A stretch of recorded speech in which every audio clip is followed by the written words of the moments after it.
এই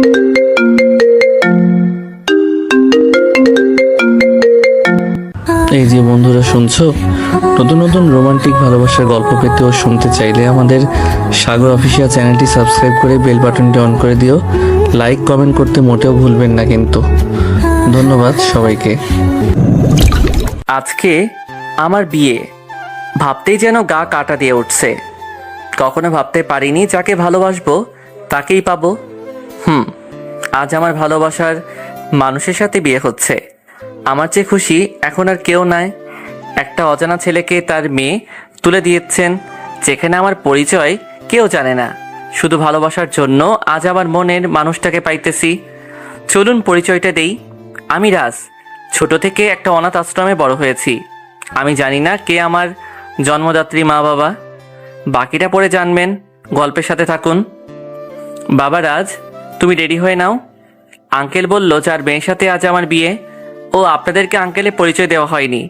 তিনি বাংলাদেশের নামকরা বিজনেসম্যান, সেটা 10 জনের একজন। বর্তমানে তিনি 1 নম্বরে আছেন। আর হ্যাঁ, তার আর একটা মেয়ে আছে শুনছি। সে নাকি বিদেশে আছে, তার ফুপুর বাসায়। কি এত বলো, কিছুই তো বুঝি না। তেমন কিছু না, পাঠকদের আপনার পরিচয় দিলাম আর কি।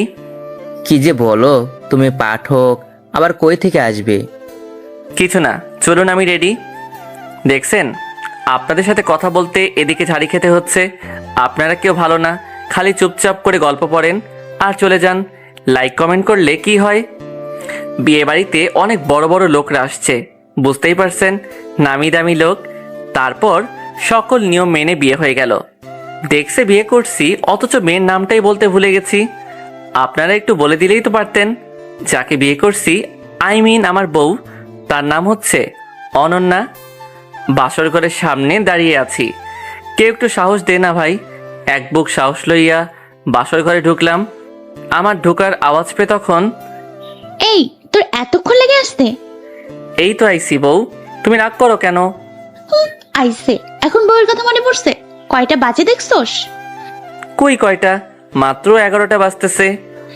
আমি কতক্ষণ ধরে বসে থাকবো? ও বউ, রাগ করো না গো। ছাড় বলছি, ছাড়। না, ছাড়বো না। বউটা আমার রাগ করে আছে যে, তুমি রাগ না কমালে ছাড়বো না। কমাতে পারি, তবে একটু শর্ত আছে। ওকে রাজি, বলো কি শর্ত? আমাকে কোলে করে চাঁদে নিয়ে যেতে হবে, দুজনে বসে চাঁদ দেখবো। এত মানুষের ভিড়ে কেমন করে নিয়ে যাব? কে কি ভাববে বুঝতে পারছো? আমি কিচ্ছু বুঝি না, তুমি নিয়ে যাবে। না হলে তোমার সাথে আমার কথা নেই, এই বলে দিলাম। ও বউ, রাগ করে না। আমি কি বলছি নিয়ে যাব না? তুমি এত মোটু কেন গো? একটা ময়দার বস্তা। রাগানোর জন্য বললাম। কি বললি? আমি মোটু? ময়দার বস্তা? নামা আমাকে, নামা কোল থেকে বলছি। আমার বউকে আমি কি বলি? তোমার কি? আইসে বউওয়ালা, তুমি আমায় আটার বস্তা বলছো। আমি মোটু? তুমি সাথে কথা বলবো না। কোল থেকে নেমে দোলনায় গিয়ে বসলো। তোমায় রাগালে যে খুব কিউট লাগে গো বউ, তুমি বুঝো না? আমাকে রাগি কি পাও তুমি? তুমি রাগলে তোমার গাল দুটো না লাল টমেটোর মতো লাগে, মনে হয় কাঁচা খেয়ে ফেলি। ও তাই বুঝি, তলে তলে এত কিছু শয়তানি বুদ্ধি তোমার। কই কি বুদ্ধি? তুমি আর রাগ করে থেকো না গো বউ। একটা যদি গান শোনো তবেই রাগ ভাঙবো, না হলে নাই। আমি তো গান বলতে পারি না, তুই জানো না? আমি শুনতে চাই না, তুমি গান বলবে এখন। কি আর করব, 10টা না 5টা না, একটা মাত্র বউ, তার কি কথা না রেখে কি পারি? ইমরানের গান গাইলাম, শুনবেন কি গাইছি? ওকে। বলতে যে মনে হয়, বলতে তবু দেয় না হৃদয়, কতটা তোমায় ভালোবাসি। চলতে গিয়ে মনে হয় দূরত্ব কিছু নয়, তোমারই কাছে ফিরে আসি। তুমি আমায় এত ভালোবাসো? বাবুটা ভালো গান বলতে পারে বলে জড়িয়ে ধরে একটা ইয়ে দিয়ে দিলাম। আমার লজ্জা করে তাই বললাম না। তুমি খুশি হয়েছো, এটাই অনেক গো। আমি খুশি। তারপর আমার কোলে মাথা রেখে শুয়ে চাঁদ দেখতে লাগলো, আর আমি তাকে দেখতে লাগলাম। কি মায়া ভরা একটা মুখ, সবসময় যেন হাসি লেগে থাকে। শুধু দেখতে মন চায়। চাঁদের আলোয় আরো যেন নিজের সৌন্দর্য বৃদ্ধি পেয়েছে। কোনো পরিচয়ে কোনো অংশে কম হবে না। এই যে মিস্টার, কি দেখো? চাঁদ আজ কত সুন্দর। এই শুনছো কি বলছি? হুম। তুমি এভাবে কি দেখো? চাঁদ দেখি। কি বলো এসব? আমি চাঁদ কেমন করে হব? কে বলেছে তুমি চাঁদ? চাঁদের চেয়েও তুমি অনেক সুন্দর। চাঁদ মামাও তোমার সৌন্দর্যের কাছে হার মানবে, যা ভাষায় প্রকাশ করতে পারবো না। সত্যি? আমি কি মিথ্যা বলি নাকি? ওকে, আমার সোনা বাপুটা। ঘুমাতে হবে তো? আর একটু থাকি না প্লিজ। হুম, না তো, তা হবে না। বেশি রাত করলে শরীর খারাপ করবে তোমার। আচ্ছা যাব, তবে কোলে নিয়ে যেতে হবে। তুমি বলছো আর আমি না নিয়ে পারি? তারপর কোলে নিয়ে নিচে নামলাম। আই, তোমার কষ্ট হলে নামিয়ে দাও। কই কষ্ট হয়? তোমায় এভাবে সারা জীবন রাখতে পারবো? সত্যি রাখবে তো? তুমি যদি চলে যাও আমি কিন্তু মরে যাবো সেদিন। কখনো যাব না তোমায় ছেড়ে। এই জীবন থাকতো তো নয়। অতপর রুমে ঢুকলাম। এই যে তোমার মতিগতি কিন্তু ভালো লাগছে না। কি বললা? যাও, আমার মতিগতি ভালো না, তুমি যাও। আমার বাবুটা রাগ করে না, দেখো আমি এভাবে বলতে চাইনি। আমি কি কিছু বলছি? যাও তো তুমি। একপাশে শুয়ে পড়লাম। আই, এদিকে ঘোরো না। আচ্ছা বাবা, সরি, আর বলবো না, প্লিজ এদিকে ঘোরো। এমন ভাবে বলতেছে আর একটু হলে মনে হয় কান্না করে দিবে। আমারও কেমন লাগছে। তার কান্না আমারও সহ্য হয় না। তার দিকে ঘুরলাম। কথা বলো না কেন? বুঝেছি রাগ করে আছো, দাঁড়াও তোমার রাগ ভাঙিয়ে দিই। লিপ কিস করে বসলো। কতক্ষণ পরে ছেড়ে দিয়েছে তা আমার অজানা। হাঁপাতে হাঁপাতে, এরকম কেউ করে? যদি মরে যেতাম। আমি থাকতে তুমি মরবে না, যেভাবে করেছি ঠিক সেইভাবেই করব। তুমি ঠিক হয়ে যাবে। তোমার সাথে পারবো না, আমি কথা দিয়ে। গুড নাইট, ঘুমিয়ে পড়ো। ওকে, গুড নাইট। এই, তুমি আমার বুকে কেন মাথা রাখছো? আজ থেকে এখানে প্রতিদিন মাথা রেখে ঘুমাবো। বেশি কথা বলবে না। তোমার এই বুকে শুধু আমিই মাথা রাখবো। আচ্ছা, ভাবে তোমার জায়গা কেউ নিতে পারবে না কোনোদিন। অতপর দুইজনকে ছাড়াই ধরে ঘুমিয়ে পড়লাম। সকালে সকালে উঠে দেখি অনন্যা ভেজা চুলে আয়নার সামনে বসে আছে। মানে কেবল গোসল করে আসলো। দেখতে আরো মায়াবী লাগছে, যেন তাকিয়ে থাকি তার এই মায়াবী রূপের দিকে। কি জানাব, ঘুম ভাঙলো? আমি কিছু না বলে শুধু চেয়ে আছি তার দিকে। এই যে এভাবে কি দেখো? চোখের সামনে এসে তুড়ি বাজিয়ে, তোমায় দেখি গো, তুমি এত মায়াবী কেন? শুধু দেখতে মন চায়। যা শয়তান। হইছে, আর লজ্জা পেতে হবে না। যাও ফ্রেশ হয়ে আসো। তারপর ফ্রেশ হয়ে এসে নিচে গেলাম। অরণ্যা আগেই নিচে গিয়েছে নাস্তা রেডি করতে। শুভ সকাল আঙ্কেল। শুভ সকাল। তা বাবা এখনো কি আঙ্কেল বলবে, না বাবা বলে ডাকবে? ঠিক আছে আঙ্কেল, সরি, আব্বু বলে ডাকবো। আব্বু বলে ডাকবে আজ থেকে। তারপর নাস্তা করতে বসলাম। তখন আব্বু, সামিয়া কখন আসবে? ও, বলতে ভুলে গেছি, ওরা কিছুক্ষণ পর আসবে। বাবা, তুমি যদি ওদের পিক আপ করে আনো তাহলে ভালো হয়। আমি কাজের জন্য বাইরে যাব, আসতে দেরি হবে আমার। ঠিক আছে আব্বু, কিন্তু চিনব কি করে ওদের? আচ্ছা আগে খাও তো, সামিয়ার ছবি আছে আমার কাছে, পরে দেখে নেবে। তারপর নাস্তা করলাম। আঙ্কেল কাজের জন্য বাইরে গিয়েছে। আমিও গাড়ি নিয়ে এয়ারপোর্টের দিকে যেতে লাগলাম। আর পৌঁছে গেলাম সেখানে। এখানকার ম্যানেজারের সাথে কথা বলে জানতে পারি আর 10 মিনিট পর ল্যান্ড করবে প্লেন। অপেক্ষার প্রহর শেষ হলো। অবশেষে ওনারা আসতেছে, মানে সামিয়া আর খালুরাও আসতেছে। আমি তাদের কাছে গেলাম। আসসালামু আলাইকুম। ওয়ালাইকুম আসসালাম। তোমায় তো চিনলাম না। আঙ্কেল, আমি রাজ, অনন্যার হাজবেন্ড। আপনাদের পিক আপ করতে আসছি। তুই কেন আসছিস? আব্বু কই? আঙ্কেল কাজের জন্য আসতে পারিনি, তাই আমি আসছি। হচ্ছে কি সামিয়া, সম্পর্কে তোমার দুলাভাই হয়, সম্মান দিয়ে কথা বলো। এর মতো ছোট লোকদের আমার চেনা আছে। আল্লাহই জানে আপু এই ছোট লোককে কি দেখে পছন্দ করছে। বাবা, তুমি ওর কথায় কিছু মনে করো না। ছোট থেকে জেদি, মা মরা মেয়ে তো, বুঝতেই পারছো। না, আমি তেমন কিছু মনে করিনি, ছোট মানুষ। আয় ছোট লোক, যা গাড়ি নিয়ে আয়। এখানে কি দাড়ি করিয়ে রাখবি? মোহনা, তুমিও শুরু করেছো। তোমায় দেখেই তো তোমার বাচ্চারা শিখবে, কিন্তু তুমি এসব, ছি ছি। আমি গাড়ি নিয়ে তাদের কাছে গেলাম। তাদের সব কিছু গাড়িতে তুললাম। তারা গাড়িতে বসলো। বাবা, তুমি কিছুই মনে করো না, এরা একটু এরকমই। না না, কিছু মনে করিনি। এদের কথা শুনে মনে হলো এই লোকটা বাদে এরা দুইজনই জেদি আর অহংকারী খুব। আর সামিয়া জানলো কি করে আমি ছোট লোক? তাহলে ফ্ল্যাশব্যাকে শুনুন। আমি একটা অনাথ আশ্রম থেকে বড় হই। তো একদিন বিকালে হাঁটতে বের হইছি, তখন একটা ছেলে সামিয়ার ব্যাগ চুরি করে। আমি ঠিক সেই দিক দিয়ে যাইতেছিলাম, আর ছেলেটা আমার কাছে এসে ধরা খায়। আমি তার কাছ থেকে ব্যাগ উদ্ধার করে সামিয়াকে দিতে যাব, তখন এই নিন আপা আপনার ব্যাগ। ছি ছি, গায়ে কি দুর্গন্ধ, যেন দম বন্ধ হয়ে আসছে।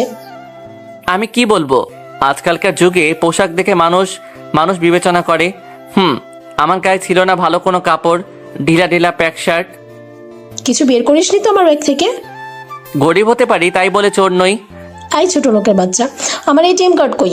দে, জলদি কার্ড বের কর। আমি তো তার কথা শুনে ইতিমধ্যে অবাক। দেখুন ম্যাডাম, ওখানে কোথাও আছে, আমি আপনার কার্ড নেইনি। ছোট লোকের বাচ্চা, বেশি পেঁচাল পারিস তাই না? আমি মনে হয় কিছু বুঝি না। এই লোকটাও মনে হয় তোদের দলের। না হলে আমার এটিএম কার্ড কই গেল? তুই নিয়েছিস, জলদি বের কর। ইতিমধ্যে অনেক লোক জড়ো হয়ে গিয়েছে। কি হয়েছে আপু? এই ছেলেটা কিছু করছে? আমার ব্যাগ ছিনতাই করেছে, এটিএম কার্ড নিয়েছে, এখন দিচ্ছে না। এই কুত্তার বাচ্চা, ভালোই ভালোই বের করে দে। দেখুন, আমি কিছু নেইনি। তুই দিবি না তো? দাঁড়া। কি রে, কেমন দিলাম তোকে? আপনি এইরকম কেন করলেন? কি করছি আমি? তুই কিছু করিসনি, যা করার আমি করেছি। আমার কিছুই হারায়নি। তুই আমার ব্যাগ এনেছিস কেন? আর দ্বিতীয়ত, আমার মুখের উপর কথা বলেছিস।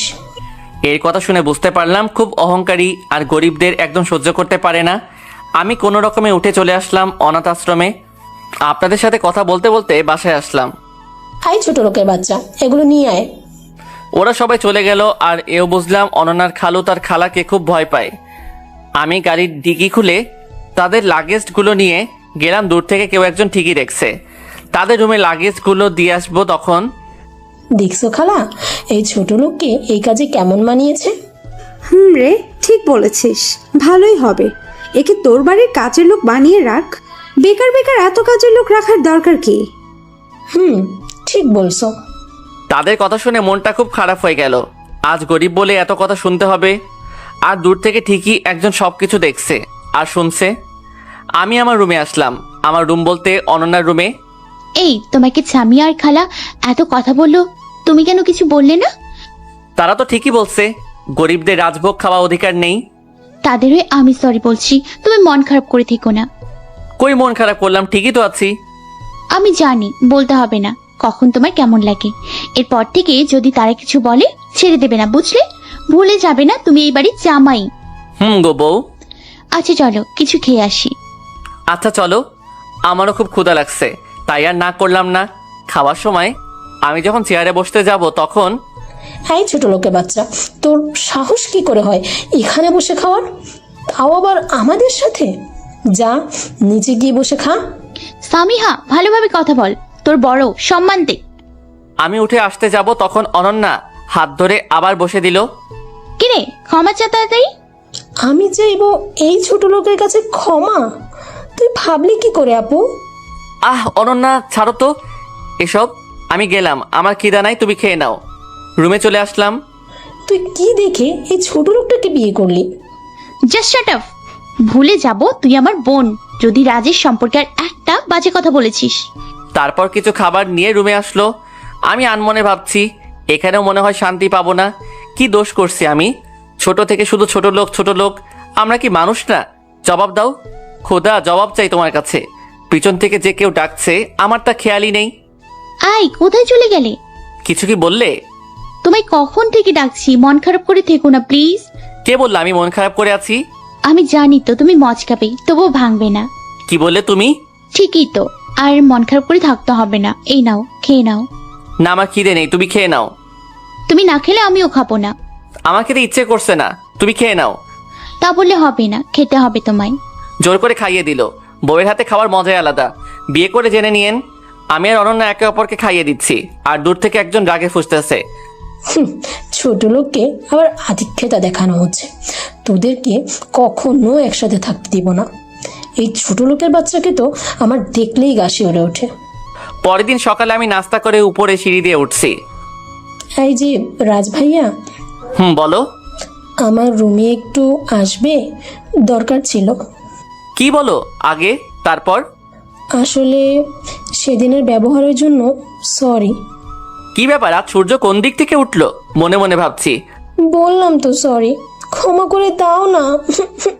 কান্না করো না তো, তুমি তোমার ভুল বুঝতে পারছো, এটাই অনেক। আমি চলে আসতে যাব, তখন আবার ডাক দিল।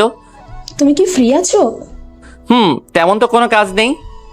তাহলে আমার রুমে আসো, বসে গল্প করি। না থাক, আমার গল্প করা লাগবে না।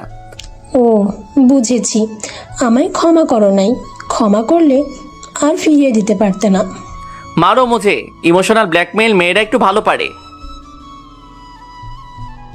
তুমি এখানে বসো, আমি কফি বানিয়ে আনছি। উঠে গিয়ে দরজা আটকিয়ে দিল। এই কি করছো তুমি? তুই কি করে ভাবলি আমি তোর মতো ছোট লোকের কাছে ক্ষমা চাইবো? মানে কি বলতে চাইতেছো তুমি? এই তুমি এরকম করছো কেন? হেল্প হেল্প, কেউ কি আছো? আমায় বাঁচাও প্লিজ।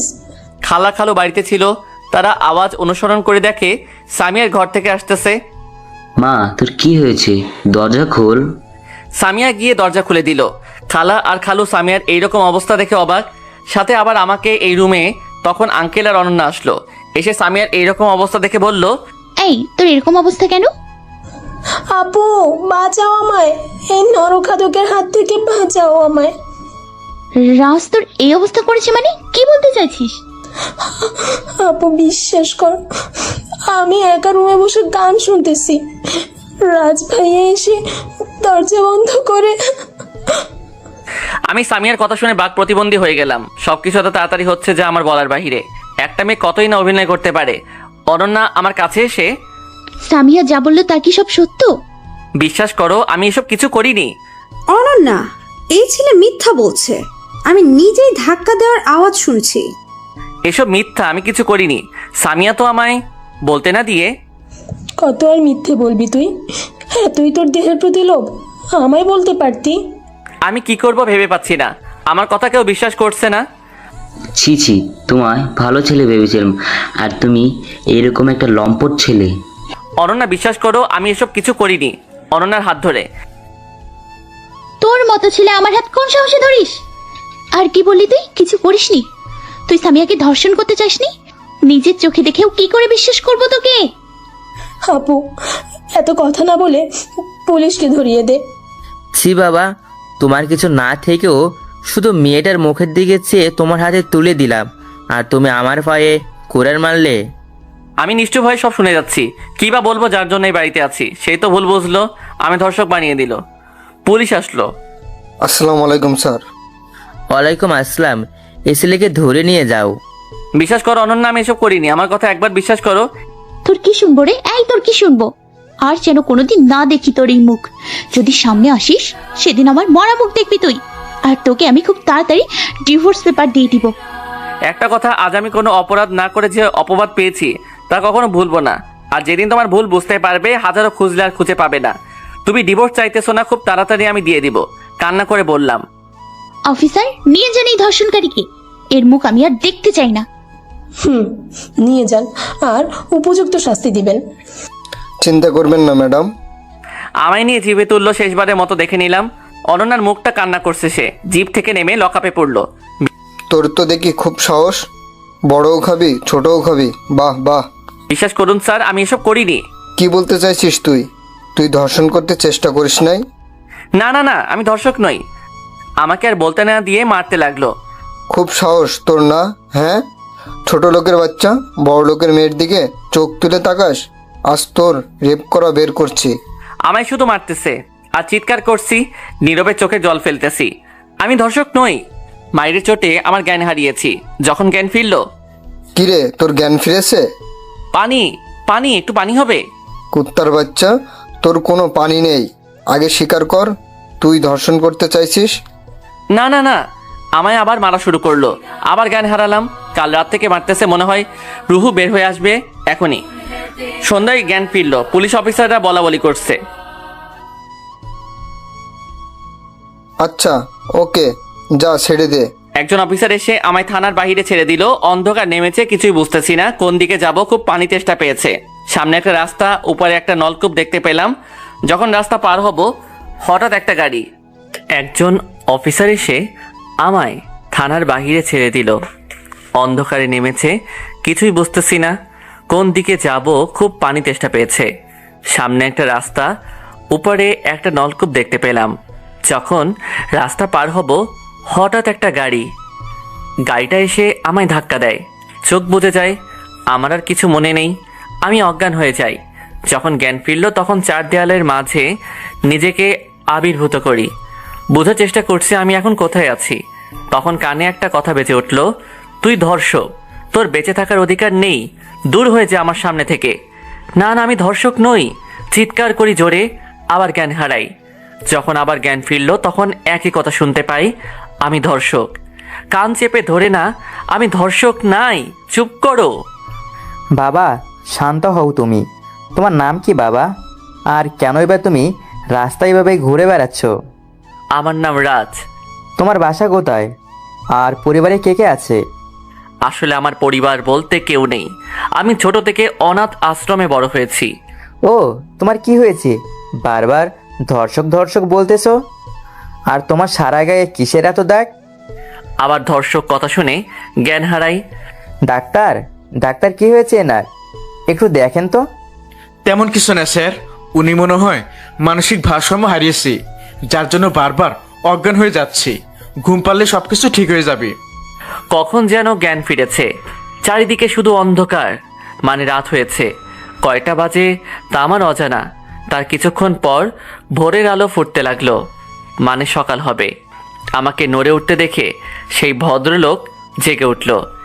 বাবা, তোমার জ্ঞান কখন ফিরেছে? এই তো আঙ্কেল, কিছুক্ষণ আগে। এখন কেমন লাগছে তোমার? আগের চেয়ে ভালো। আচ্ছা, তুমি ফ্রেশ হয়ে নাও, আমি নাস্তা নিয়ে আনতেছি। আঙ্কেল চলে গেল। সত্যি এনার মতো মানুষ হয় না। রক্তের কোনো সম্পর্ক নেই, না আমার সম্পর্কে সবকিছু জানে, তবু যেন নিজের সন্তানের মতো করে সব দায়িত্ব বহন করছে। আঙ্কেল, আপনি এত কষ্ট কেন করছেন?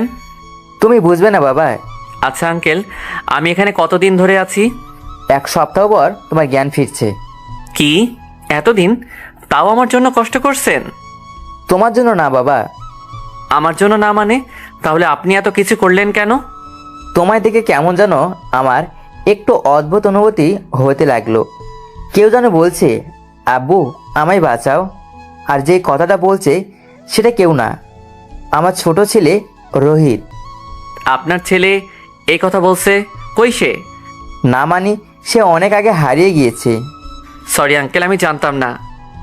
আচ্ছা, তুমি খেয়ে নাও। আমি নাস্তা করে নিলাম, আঙ্কেলও করলো। আচ্ছা বাবা, এরপর তুমি কোথায় যাবে? জানি না আঙ্কেল, তবে যেতে তো হবে। কোথাও না কোথাও জায়গা করে নিব নিজের থাকার। তার মানে এখন তুমি রাস্তায় রাস্তায় ঘুরে বেড়াবে?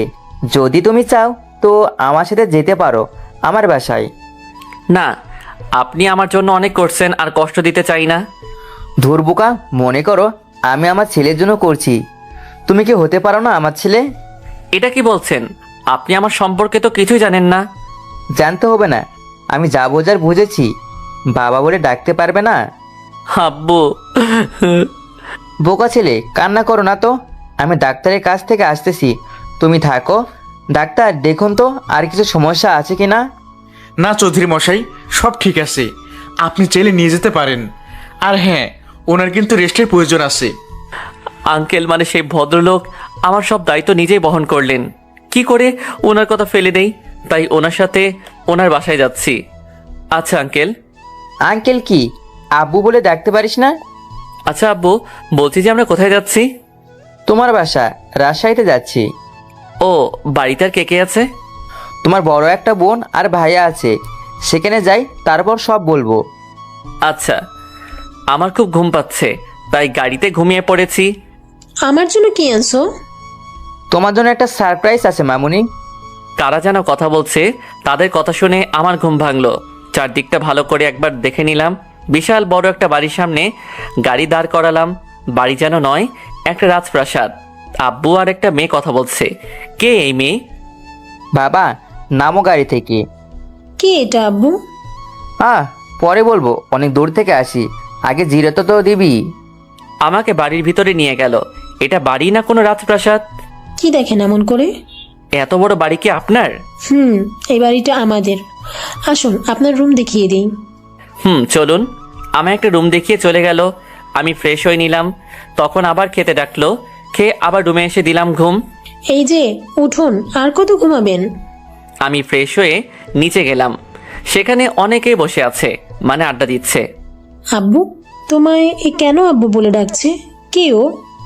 রাজ, বসো, পরিচয় করে দিই। এই যে দেখছো, ইনি হচ্ছে তোমার মা, এ হচ্ছে সাথী, তোমার আপু। ও আচ্ছা, তুমি যে বললে তোমার আরেকটা ছেলে আছে, সে কই? হিমেল, সে তো আমাদের সাথে থাকে না অনেক বছর ধরে। ও আচ্ছা। এসব বাদ দাও, এখন বলো তো তোমার কি হয়েছিল। বিয়ে থেকে শুরু করে বাকি সব কিছু বললাম। আপনারা তো জানেন, তাই আর বললাম না। তুমি কিছু না করেও আজ অপরাধী। কি করব, মাথার উপর তো আমার আর ছাদ নেই যে সেখানে শান্তি থাকবো। ছোট থেকে অনাথ আর ছোট লোক বলে সবাই গালি দেয়। কি দোষ আমার? ছোট থেকে রাস্তায় বড় হলাম। বড় হয়ে যে একটু সুখের দেখা পাবো, তখন আরেক বিপত্তি। আমাদের মতো ছেলেদের কপালে মনে হয় সুখ জিনিসটা লেখা নেই। কে বললো বাবা তুমি গরিব এতিম? আজ থেকে তুমি আমার ছেলে। আমাকে আম্মু বলে ডাকতে পারবি না? আম্মু। বউকা আর কাঁদতে হবে না, চলো খেয়ে নিবে। খেয়ে নিজে রুমে আসলাম। ভাবতেই যেন গা শিউরে উঠছে। একটা পরিবার পাবো কখনো ভাবিনি। পরের দিন সাথী আপু আসলো। কি করে ভাইটা? এই তো আপু, বসে আছি। আসো আড্ডা দিই, কিছু ভালো লাগছে না। আপু আর আমি বসে আড্ডা দিতেছি, এমন সময় জিজ্ঞাসা করলো, আচ্ছা ভাই, ভাবির সাথে তোর কেমন করে পরিচয়? একবার তো বললিও না। আচ্ছা তাহলে শোন। আমি একদিন রাস্তা দিয়ে হাঁটতেছি। খুব জোর গতিতে একটা গাড়ি আসতেছে, আর অনন্যা রাস্তার পাশে দাঁড়িয়েছিল। তা দেখে আমি গিয়ে অনন্যাকে সরিয়ে দেই, আর তখন আমি পড়ে যাই, আর অনন্যা আমার উপরে পড়ে। ভাগ্য ভালো, কিছু হয়নি। কিছু বুঝে ওঠার আগে বিরাট শব্দ হয়। হ্যাঁ, গাড়িটার ব্রেক ফেল করছিল। ঠাস ঠাস করে থাপ্পড় খাইছি দুইটা। এই ছোট লোকের বাচ্চা, তোর সাহস কি করে হয় আমাকে ধাক্কা দেয়? আসলে আমি সরি, ইচ্ছে করে দেইনি। তোদের মতো ছেলেদের জানা আছে, মেয়ে দেখলেই শুধু ভাব দেখাতে আসিস। রাগ দেখিয়ে চলে গেল। এই জন্য কারো উপকার করতে নেই। উপকার পেয়ে উপকারীর পায়ে লাথি মারে। আমি সেখান থেকে চলে আসলাম, কারণ আজকে আমার কলেজের প্রথম দিন। তাই আমি আর কারোর সাথে ঝগড়ায় জড়াতে চাই না। কলেজের গেট দিয়ে ঢুকে সোজা নিজের ক্লাসে লাস্টের একটা বেঞ্চিতে বসলাম। আমার ভালো পোশাক না থাকায় যা ছিল সেটাই গায়ে দিয়ে কলেজে আসছি। তখন ক্লাসে একজন প্রবেশ করলো। সে আর কেউ না, অনন্যা। মানে সেও আমার সাথে পড়ে অনার্স প্রথম বর্ষে। অনন্যা আমার দিকে কেমন একটা যেন রাগি লুক নিয়ে তাকিয়ে আছে। আমি আর সেদিকে না তাকিয়ে ক্লাসে মনোযোগ দিলাম।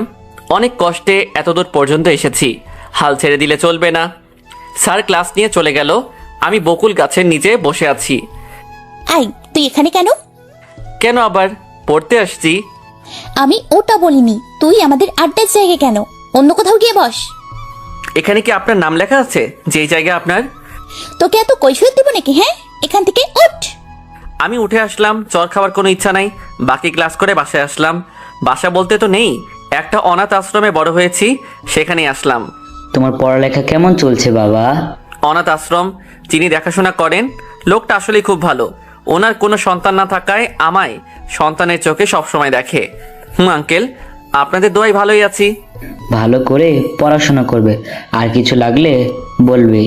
জি আচ্ছা। আপনারা আবার ভাবতে পারেন পড়াশোনা করা আবার চলাচল করা তো অনেক খরচ। আমি 2টা টিউশনই করাই, সেখান থেকে যা হয় তা দিয়ে চলে আমার। পরের দিন কলেজে ক্যাম্পাসে বসে আছি, তখন হাই, আমি রেজওয়ান। আর তুমি? আমি রাজ। কোন ক্লাসে পড়ো? অনার্স প্রথম ইয়ার। আপনি? আমিও তো বন্ধু হতে পারি? আচ্ছা, হতে পারেন, সমস্যা নাই। ওকে, আজ থেকে বন্ধু, কিন্তু তুই করে বলতে হবে। আচ্ছা ঠিক আছে। তোর ফোন নাম্বার দে। ভাই, আমার ফোন নাই রে। আচ্ছা ঠিক আছে, চল, ক্লাস শুরু হবে। 2 বন্ধু লাস্টে বসে সব ক্লাস শেষ করলাম। আচ্ছা বন্ধু থাক, আমার বাসায় যেতে হবে না। এখনই যাবি? যেতে হবে, বাই। চলে গেল সে। মুই আর থাইকা কি করবো, মুইও যাই। দেখ দোস্ত, খ্যাতটা আসতে না আসতে বন্ধু বাতিয়ে ফেলেছে। তাই তো দেখছি। চল আজ একটু মজা লই। চল। কিরে ফকিরনি, আসতে না আসতে বন্ধু বানিয়েছিস? মিষ্টি চিরকুটটা দে। এই নে। এই খ্যাত শোন, এটা গিয়ে ওই মেয়েকে দিবি, যা তো। আমি ভয় ভয় নিয়ে নিলাম যে রাগী মেয়ে বাবা না জানি কি করে। যাকে দেখিয়ে দিল সে আর কেউ না, অনন্যা ছিল। এই যে আপু শুনছেন? বল, কি বলবি? এই নিন, এটা রাখুন। কি এটা? থাপ্পড় খা বেয়াদব ছেলে। তুই কোন সাহসে আমাকে লাভ লেটার দিয়েছিস? এটা আমি লিখি নাই, আপনার বান্ধবীরা দিছে। পিছনে ঘুরে দেখি কেউ নাই, বুঝতে বাকি নেই উল্লু বানাইছে। দেখে নিমু। পেছনে তো কেউ নেই, যা সামনে থেকে সর। আয়নায় নিজেকে কখনো দেখেছিস? নিজেকে দেখেছিস? হ্যাঁ, তারপর আসিস। কিছু বুঝলাম না। থাক, আর বুঝতে হবে না। খাইয়া দাইয়া তো আমার আর কাজ নাই। আবার সেই ফুটপাত দিয়ে হাঁটছি, হঠাৎ কি যেন ধাক্কা দিল। আমার আর কিছু মনে নেই। আরে ভাই, আমারে না, সামনে থাকা এক ব্যক্তিরে দিছে। আমি গিয়ে যাকে দেখলাম মাথায় আকাশ ভাঙবে মনে করছেন, সেটা আর কেউ না, অন্না ছিল। প্রচুর ব্লাড বের হচ্ছিল। হাসপাতাল কাছে থাকায় তাকে নিয়ে খুব তাড়াতাড়ি হাসপাতালে যাই। ডাক্তার তাকে নিয়ে জরুরি বিভাগে গেলেন। ডাক্তার, ওনার এখন কেমন অবস্থা? আপাতত 1-2 ব্যাগ রক্ত লাগবে। রক্তের গ্রুপ কি? ও পজিটিভ লাগবে। আমাদের এইখানে এই রক্তের গ্রুপ এই মুহূর্তে নেই। যা করো তাড়াতাড়ি করেন, না হলে রোগীকে বাঁচানো যাবে না। এখন কি অনন্যার পরিবার আসার অপেক্ষায় থাকবো, নাকি আমি রক্ত দিব? আপনি আমার রক্ত নিন, আমার রক্ত ও পজিটিভ। ওকে, তাড়াতাড়ি চলুন। তারপর 2 ব্যাগ রক্ত দেওয়ার ফলে আমি খুব ক্লান্ত অনুভব করি। কিছুক্ষণ পর, কে তুমি বাবা? এভাবে আমার মেয়ের জীবন বাঁচালে? এটা মনে হয় অনন্যার বাবা। কে আপনি আঙ্কেল? আপনাকে তো ঠিক চিনলাম না। তুমি যাকে একটু আগে রক্ত দিলে, আমি তার আব্বু। ও, এখন কেমন আছে অনন্যা? এখন ভালো আছে, আর তোমার সাথে দেখা করতে যাচ্ছে। যদি একটু কষ্ট করে দেখা করতে। ঠিক আছে, চলুন। আমি অনন্যার কেবিনে গেলাম। আঙ্কেল আসেনি, আমি একাই গেলাম। এখন কেমন লাগছে আপনার? কিন্তু তুই এখানে কেন? যা ভাগ এখান থেকে। অনন্যা, আমার কথাটা তো শুনবেন। তোর মুখ আমার দেখতে ইচ্ছে করছে না। আমি নীরবে দাঁড়িয়ে আছি। কি হলো, তোর কথা কানে যায় না? কুত্তা। আমি চলে আসলাম। সত্যি বলতে অনেক খারাপ লাগলো। আরো অনেক কথা শোনালো, সেগুলো আপনাদের শুনতে হবে না। অপরদিকে, কি হলো আপু? কে আমার জীবন বাঁচালো? তাকে ডাকো না। কি বলিস? একটু আগে যে ছেলেটা তোর কাছে আসলো, সেই তো রক্ত দিয়েছে আর এখানে আনছে। কি বলো তুমি? কেন, কিছু হয়েছে নাকি? না, তেমন কিছু না, তুমি এখন যাও। এটা কি করলাম আমি? রাজ কি তাহলে আমাকে বাঁচালো আর তাকে অনেক কথা শোনালাম? না, আর ভাবতে পারছি না। 2 দিন পর অনন্যাকে তার বাড়িতে আনা হলে এখন সে আগের থেকে অনেক সুস্থ। আজ আমি 1 মাস পর কলেজে যাচ্ছি। গেট দিয়ে যখন প্রবেশ করব, তখন কেউ কলার ধরে টান দিল। সামনে তাকিয়ে দেখি অনন্যা রাগী মোটে তাকিয়ে আছে। কিছু বুঝতে পারলাম না। তার আগে থাপ্পড় পড়লো। কি হলো, মারছেন কেন? আগে বল, এতদিন কোথায় ছিলি? আমি কোথায় থাকি না থাকি সেটা জেনে আপনার কি কাজ? অনেক কিছু বল, কোথায় ছিলি? রাস্তায় ছিলাম। কোনো বনিতা না করে বলে দিলাম। কি, তুই রাস্তায় ছিলি মানে? তোর বাড়ি ঘর নেই? না, এই দুনিয়ায় আমার কেউ নেই, আমি একাই। কে বললো কেউ নেই? আমি তো আছি। আপনি আছেন মানে কি বলতে চাচ্ছেন? দেখ, এত ঘুরিয়ে পেঁচিয়ে আমি বলতে পারি না, তাই সোজাসুজি বলছি, আমি তোকে ভালোবাসি। কি বলছেন এসব? আমি আপনাকে ভালোবাসি না। তোকে বাসতে হবে, না হলে জোর করে আদায় করে নিব। সে দেখা যাবে। আমি আপনাকে ভালোবাসতে পারবো না। চলে আসলাম সেখান থেকে। এই মেয়ে নিশ্চয়ই ভীমরতি ধরছে। ক্লাসে অনন্যা বারবার আমার দিকে দেখছে। কেমন একটা বিরক্তি বোধ করতেছি। বারবার চোখ মারছে। কলেজ ছুটির সময়। আপনার সমস্যা কি? হ্যাঁ, এভাবে বারবার কেন দেখেন? কই কিছু না তো, শুধু তোমায় পটানোর ট্রাই করছি। কিছু বললাম না। এই মেয়েকে মনে হয় পাবনায় ভর্তি করাতে হবে। যেই মেয়ে কিছুদিন আগে গরিব ছোট লোক বলে অপমান করত, আজ সেই প্রপোজ করতেছে। পরের দিন, এই যে শোনো। বলেন, কি বলবেন? এত তারা কিসের তোর? দেখুন, যা বলার তাড়াতাড়ি বলেন, না হলে আমি গেলাম। আচ্ছা বলছি, আই লাভ ইউ। আপনার হয়েছে বলা? আমি যাই। প্রতিদিন এভাবে আমার পিছনে পড়ে থেকে কি চাইও? না, আজ সব শেষ করতে হবে। তোমার কি সমস্যা? হ্যাঁ, সবসময় কি সব আজে বাজে কথা বলো? কোনো সমস্যা নেই, আমার তোমাকে চাই। আমার মতো খ্যাত ছোট লোকের জন্য নিজের জীবন ধ্বংস করবেন না। যান, অন্য ছেলে খুঁজুন। আমার তোমাকে চাই শুধু। দেখো, আমি এতিম, জানি না কে আমার বাবা মা। তোমাকে খাওয়ানোর মতো সামর্থ্য আমার নেই। লাগবে না তোমার কিছু। আমার বাবার কম আছে নাকি? তা দিয়ে বসে বসে খেলেই আমার কিচ্ছু কমবে না। আচ্ছা, মানলাম। তুমি যদি রাস্তার পথচারী গরিব শিশুদের সাথে বসে খেতে পারো, তাদের আচার রপ্ত করতে পারো, তারপর ভেবে দেখব। কিছুক্ষণ ভাবলো, তারপর কোথায় যেন চলে গেল। যাক বাবা, আপদ দূর হয়েছে। ক্লাস করে ফুটপাত দিয়ে হেঁটে আসছি, তখন একজনকে দেখলাম অনন্যা রাস্তার শিশুদের সাথে বসে খাবার খাচ্ছে। তার খাওয়া দেখে হাসি পেল। সেখান থেকে চলে আসলাম। না, যেমনটা ভেবেছিলাম তেমনটা নয়। আমি কিন্তু প্রথম দেখাতেই প্রেমে পড়ে গেছি। গরিব বলে তা প্রকাশ করতে পারিনি। না, কালকেই প্রপোজ করব। অনন্যা, একটু শুনবে? বলেন, কি বলবেন? এদিকে একটু আসো তো। কলেজের পিছনে একটা পুকুর পাড় আছে, সেখানে নিয়ে গেলাম। বলেন, কি বলবেন? হাঁটু গেড়ে বসে বললাম, জানি না তুমি কি মনে করবে, তবে সত্য এটাই যে তোমায় যেদিন প্রথম দেখেছি সেদিনই তোমায় আমার ভালো লাগে। আমি কোনো কবি বা সাহিত্যিক নই যে গুছিয়ে বলবো, তবে বলতে পারি তুমি কি হবে আমার সারা জীবনের পথ চলার সঙ্গী, হবে কি আমার বাবুর আম্মু। একগুচ্ছ গোলাপ ফুল দিয়ে প্রপোজ করলাম। ঠাস করে চড় মারলো। আমি তোকে ভালোবাসি না। আমি চলে আসবো সেখান থেকে। তখন হাত টেনে ধরলো। কই যাবি চলে? যেখানে ভালোবাসা নেই থেকে কি করব? আমাকে তোর সাথে নিয়ে যাবি না? তুমি এসে কি করবে? তুমি তো ভালোই বাসো না। কে বললো আমি বাসি না? আমি হব তোর পথ চলার সঙ্গী, হব তোর বাবুর আম্মু, যদি আমাকে তোর বুকে ঘুমাতে দিস। জড়িয়ে ধরে বললাম, তুমি শুধু থাকবে এই বুকে, আর কেউ না। ছাড় আমায়। কেন? আমি এখন ছাড়ছি না। এতদিন আমায় কষ্ট কেন দিয়েছিস আগে বল। এমনি। তবে রে। শুরু হলো আমাদের প্রেম কাহিনী। রাগ, অভিমান আর ভালোবাসা দিয়ে 4টি বছর কেটে অতঃপর তার আব্বুর মাধ্যমে বিয়েটা সম্পূর্ণ হলো। বিয়ের বাকি কাহিনী তো আপনারা জানেনই, তাই আর কিছু বললাম না। যারা জানেন না তারা প্রথম পর্ব শুনে নিবেন। কথাগুলো মনে পড়তে কখন চোখের কোণায় পানি জমেছে খেয়াল নেই আমার। ভাই, তুই কাঁদছিস কেন? এমনি আপু। ও, বলবি না তো? আমি তো সত্যি আপু হলে ঠিকই বলতি। কি বলো আপু, তুমি তো আমার সুইট আপু। আমি কারো আপু না। আপু হলে সে তো বলতো কেন তার মন খারাপ। তেমন কিছু না আপু, অনন্যার কথা মনে পড়ছে খুব। সে কেমন করে পারলো ধর্ষক বলতে? মন খারাপ করিস না, সব ঠিক হয়ে যাবে। তাই যেন হয়। পিছন থেকে কেউ আমাদের কথাগুলো শুনছে, তা না জানা আমি। আম্মু, তুমি কখন এলে? তোদের খাইতে ডাকলাম আর এসে তো এসব শুনলাম, তাই ডাকিনি। কি বলো, তুমি সব শুনছো? আরে বোকা, তুই না বললেও কি শুনবো না আমি?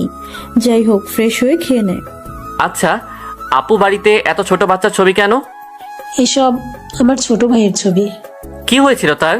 আব্বু যে বলল সে নাকি হারিয়ে গেছে। অনেক কাহিনী। আমাদের পরিবারটা ছিল অনেক হাসি খুশি। যখন জানতে পারি আমার আরেকটা ছোট ভাইয়া হবে, তখন আমি আর হিমেল ভাইয়া সবচেয়ে বেশি খুশি ছিলাম। তখন হিমেল ভাইয়ের বয়স 7 বছর আর আমার 5 বছর। দেখতে দেখতে সেই দিন চলে আসলো, মানে রোহিত জন্মগ্রহণ করলো। রোহিতের বয়স তখন 1 বছর হবে। তখন সবাই আমরা ঢাকায় যাই নানুর বাড়িতে। সেখানে গিয়ে মার্কেট করতে গিয়ে কখন যে আমার ছোট ভাইয়াটা হারিয়েছে তা আমরা কেউ বলতে পারি না। তখন থেকে আমাদের সাথে আর আমার বড় ভাইয়া থাকে না, থেকে যায় নানুর বাড়িতে। আর আম্মুর উপর পড়ে সব দোষ। আমিও আসতে চাইনি, কিন্তু আম্মু ভীষণ কান্না করতে বলে চলে আসছি। এত ভালোবাসতে? কি রে, তুই কাঁদছিস কেন? না জানি আপু সে কেমন আছে, আমার মতোই নাকি কি জানি।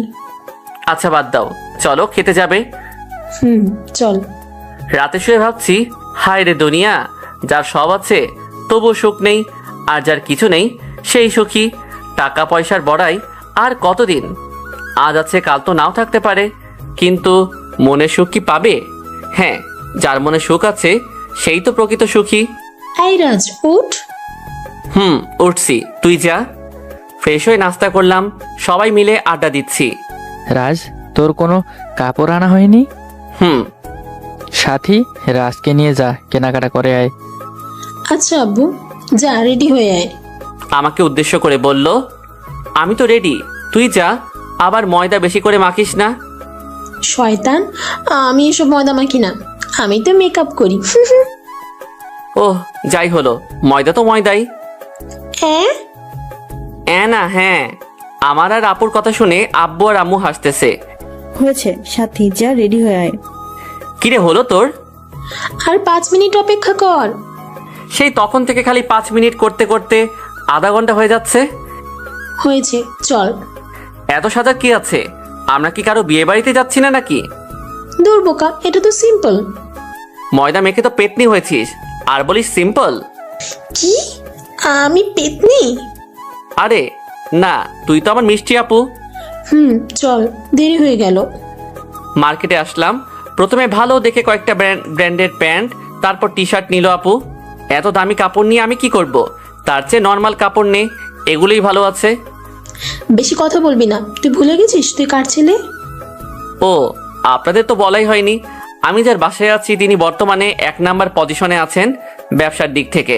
বাংলাদেশ ছাড়াও আরো অনেক দেশে তার আধিপত্য বিস্তার, বাকিটা পরে জানানো হবে। দোকানদার কাপড়গুলো প্যাক করে দিল। চল এবার। কিছু বকাটে ছেলে আপুর হাত ধরে বলল, এই সুন্দরী, কই যাও? হাত ছাড়ুন বলছি। এ ভাই, আপনারা কারা? হাত ছাড়ুন। এই মালটা কে রে? তোর বিয়েপ নাকি? তুই যে হস ভালো চাস তো চলে যা, নাহলে আমাদের সাথে আয়, আজকে সারা রাত মাস্তি হবে। কি বলিস তোরা? ঠাস ঠাস করে থাপ্পড় মারলো আপু ছেলেটার গালে। তোর কত বড় সাহস? তুই জানিস তুই কার গায়ে হাত দিছিস? হো মামা, নিয়ে চল, অনেকদিন পর এত হট মাল পাইলাম। আপু ভয়ে চুপসে গিয়েছে, আমার মাথায় আগুন জ্বলছে। আরে আরে ভাই, কই যাও? তোর কিছু করব না, ভালো চাস তো চলে যা। তোদের খুব সাহস বাড়ছে দেখি। দিলাম সেই শালাকে একটা ঘুষি, এক ঘুষিতে পড়ে গেল। আপু আমার পিছনে এসে লুকালো। ওরা সংখ্যায় 3 জন আর আমি একা। বাই, তোর এত বড় সাহস, তুই আমার গায়ে হাত দিস? তারা 3 জন এসে মারতে ধরবে, আমিও কম কিসে, সবাইকে মারতে লাগলাম। তখন তাদের মধ্যে কেউ একজন মাথায় আঘাত করলো, আমি অজ্ঞান হয়ে পড়ে যাই। আমার আর কিছু মনে নেই। যখন জ্ঞান ফিরল তখন দেখি আমি আমার রুমে শুয়ে আছি, কিছু মনে করতে পারছি না।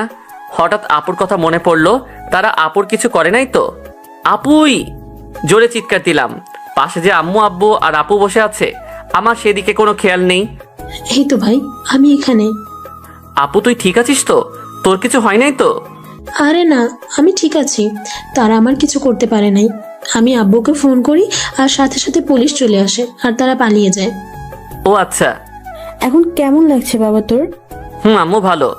পরের দিন আমার ভীষণ জ্বর আসে। আম্মু তখন আমার রুমে আসে আর আমার এই অবস্থা দেখে চিৎকার করে। আপু তাড়াতাড়ি ডাক্তারকে ফোন দেয়। ডাক্তার চলে আসে, কিছুক্ষণ দেখলো। ডাক্তার, কোনো সমস্যা? না, সব ঠিক আছে, আমি কিছু ওষুধ লিখে দিচ্ছি, এইগুলো খাওয়ালে সব ঠিক হয়ে যাবে। ডাক্তার কিছু ওষুধ লিখে দিয়ে চলে গেল। আমি আমার পকেট থেকে একটা লকেট বের করে কথা বলছি। আম্মু তুমি কই? দেখো তোমার ছেলে আজ একটা পরিবার পেয়েছে, তারা কতই না ভালোবাসে আমায়। কেউ একজন আমার হাত থেকে সেই লকেট কেড়ে নিল। তুই এই লকেট কোথায় পাইছিস? আপু আমার লকেটটা দাও আগে। আগে বল, এই লকেট কোথায় পাইছিস আর তোর কাছে কেন এটা? তখন আম্মু রুমে আসলো আর বলল, কিরে সাথী, এত চিল্লাপাল্লা কিসের? আম্মু এটা দেখো, রোহিতের লকেট রাজের কাছে কেন? দে তো দেখি। আম্মু কিছুক্ষণ দেখে আমার কাছে এসে বলল, এটা তোর কাছে কেন? জানি না, তবে এটুকু জানি এই লকেটটা আমার কাছে ছোট থেকে ছিল। যে পেয়েছিল আমায় সে বলেছিল, বাবা আমি তো আর বেশি দিন বাঁচবো না, এই লকেটটা নে, এটাই তোর শেষ স্মৃতি। তোকে যখন ডাস্টবিনের কাছে পাই তখন তোর কাছে এটাই ছিল। জানি না তুই কার ছেলে। তিনি আর কিছু বলতে পারেননি। তখন তার মৃত্যু হয়, তখন আমার বয়স 5 বছর ছিল। এটা যে আমার রোহিতের লকেট। তারপর আম্মু আমার শার্ট খুললো, কিছু বুঝতেছি না, আমায় জড়িয়ে ধরে রোহিত বলে কেঁদে দিল। এতদিন কোথায় ছিলি বাবা? একবারও কি তোর মায়ের কথা মনে পড়েনি? কি বলছো? আমি কেন রোহিত হতে যাব? আমি তো রাজ। তাছাড়া আমি তো তোমার নিজের সন্তান না। কে বললো তুই আমার সন্তান? তুই যে আমার হারিয়ে যাওয়া রোহিত। আম্মু কি বলছো এসব? রাজি কি আমার সেই ছোট ভাইয়াটা? তোদের বিশ্বাস হচ্ছে না? দাঁড়া, এই দেখ সেই তিল যে আমার রোহিতের বুকের ডান পাশে ছিল, রাজেরও তাই। আচ্ছা ঠিক আছে, যদি ডিএনএ টেস্ট করা যায় তাহলে তো শিওর হওয়া যাবে এটা আমাদের রোহিত। তারপর আব্বু আম্মু আর আমার ডিএনএ টেস্ট করা হলো। আল্লাহ জানে কি হবে। অবশেষে ডিএনএ রিপোর্ট বের হলো। হ্যাঁ, ডিএনএ ম্যাচ করেছে। আব্বু জড়িয়ে ধরে বলল, বাবারে, তোরে কত বছর পর পেয়েছি। আব্বু, আমিও কখনো ভাবিনি তোমাদের খুঁজে পাবো, আমার একটা পরিবার পাবো। পাগল ছেলে, কাঁদছিস কেন? তুমি কেন কাঁদছো? এই কান্না যে সুখের কান্না রে। আম্মু, আজকে আমি সব অনাথ আশ্রম আর পথ শিশুদের নিজ হাতে খাওয়াতে চাই আমার ভাইটার জন্য। ঠিক আছে, যা মন চায় কর। আচ্ছা, আমি আর আপু সব অনাথ আশ্রম আর পথ শিশুদের খাওয়াবো। আচ্ছা যা, আমি আজকে তোদের জন্য স্পেশাল কিছু রান্না করব। আমি ফিরে আসতে আবার যেন পরিবারটা সতেজ হয়ে উঠল। আমি আর আপু মিলে অনাথ আশ্রমের বাচ্চাদের আর পথের অনাহার শিশুদের জন্য সামান্য কিছু পোশাক আর খাওয়ার ব্যবস্থা করে দিলাম। সত্যি বলতে তারাও পেয়ে যে খুশি হয়েছে, আমি তার চেয়ে বেশি খুশি হয়েছি। আমিও তো ছিলাম একসময় তাদের মতো। আম্মু, খিদে লাগছে। ফ্রেশ হয়ে আয়, দিচ্ছি। খাবার টেবিলে এত কিছু কার জন্য আম্মু? কার জন্য আবার? আমার কলিজাটার জন্য। এত কিছু আমি খেতে পারবো না। না, না খেয়ে শরীরের কি হাল করেছিস, এখন একটু ভালো করে খেয়ে নে। কি বলবো ভাই, বিরিয়ানি, চিংড়ি মাছের মালাইকারি, আর কিছু বলবো না, আপনাদের পেট খারাপ করবে। তুমি খালি ওকে খাইয়ে দিবে তো কি তুইও চাইস নাকি? এটা তোর একার আম্মু না, এটা আমারও আম্মু। ও আম্মু, আমাকে দাও না। তোর ন্যাকা কান্না শেষ হয়েছে?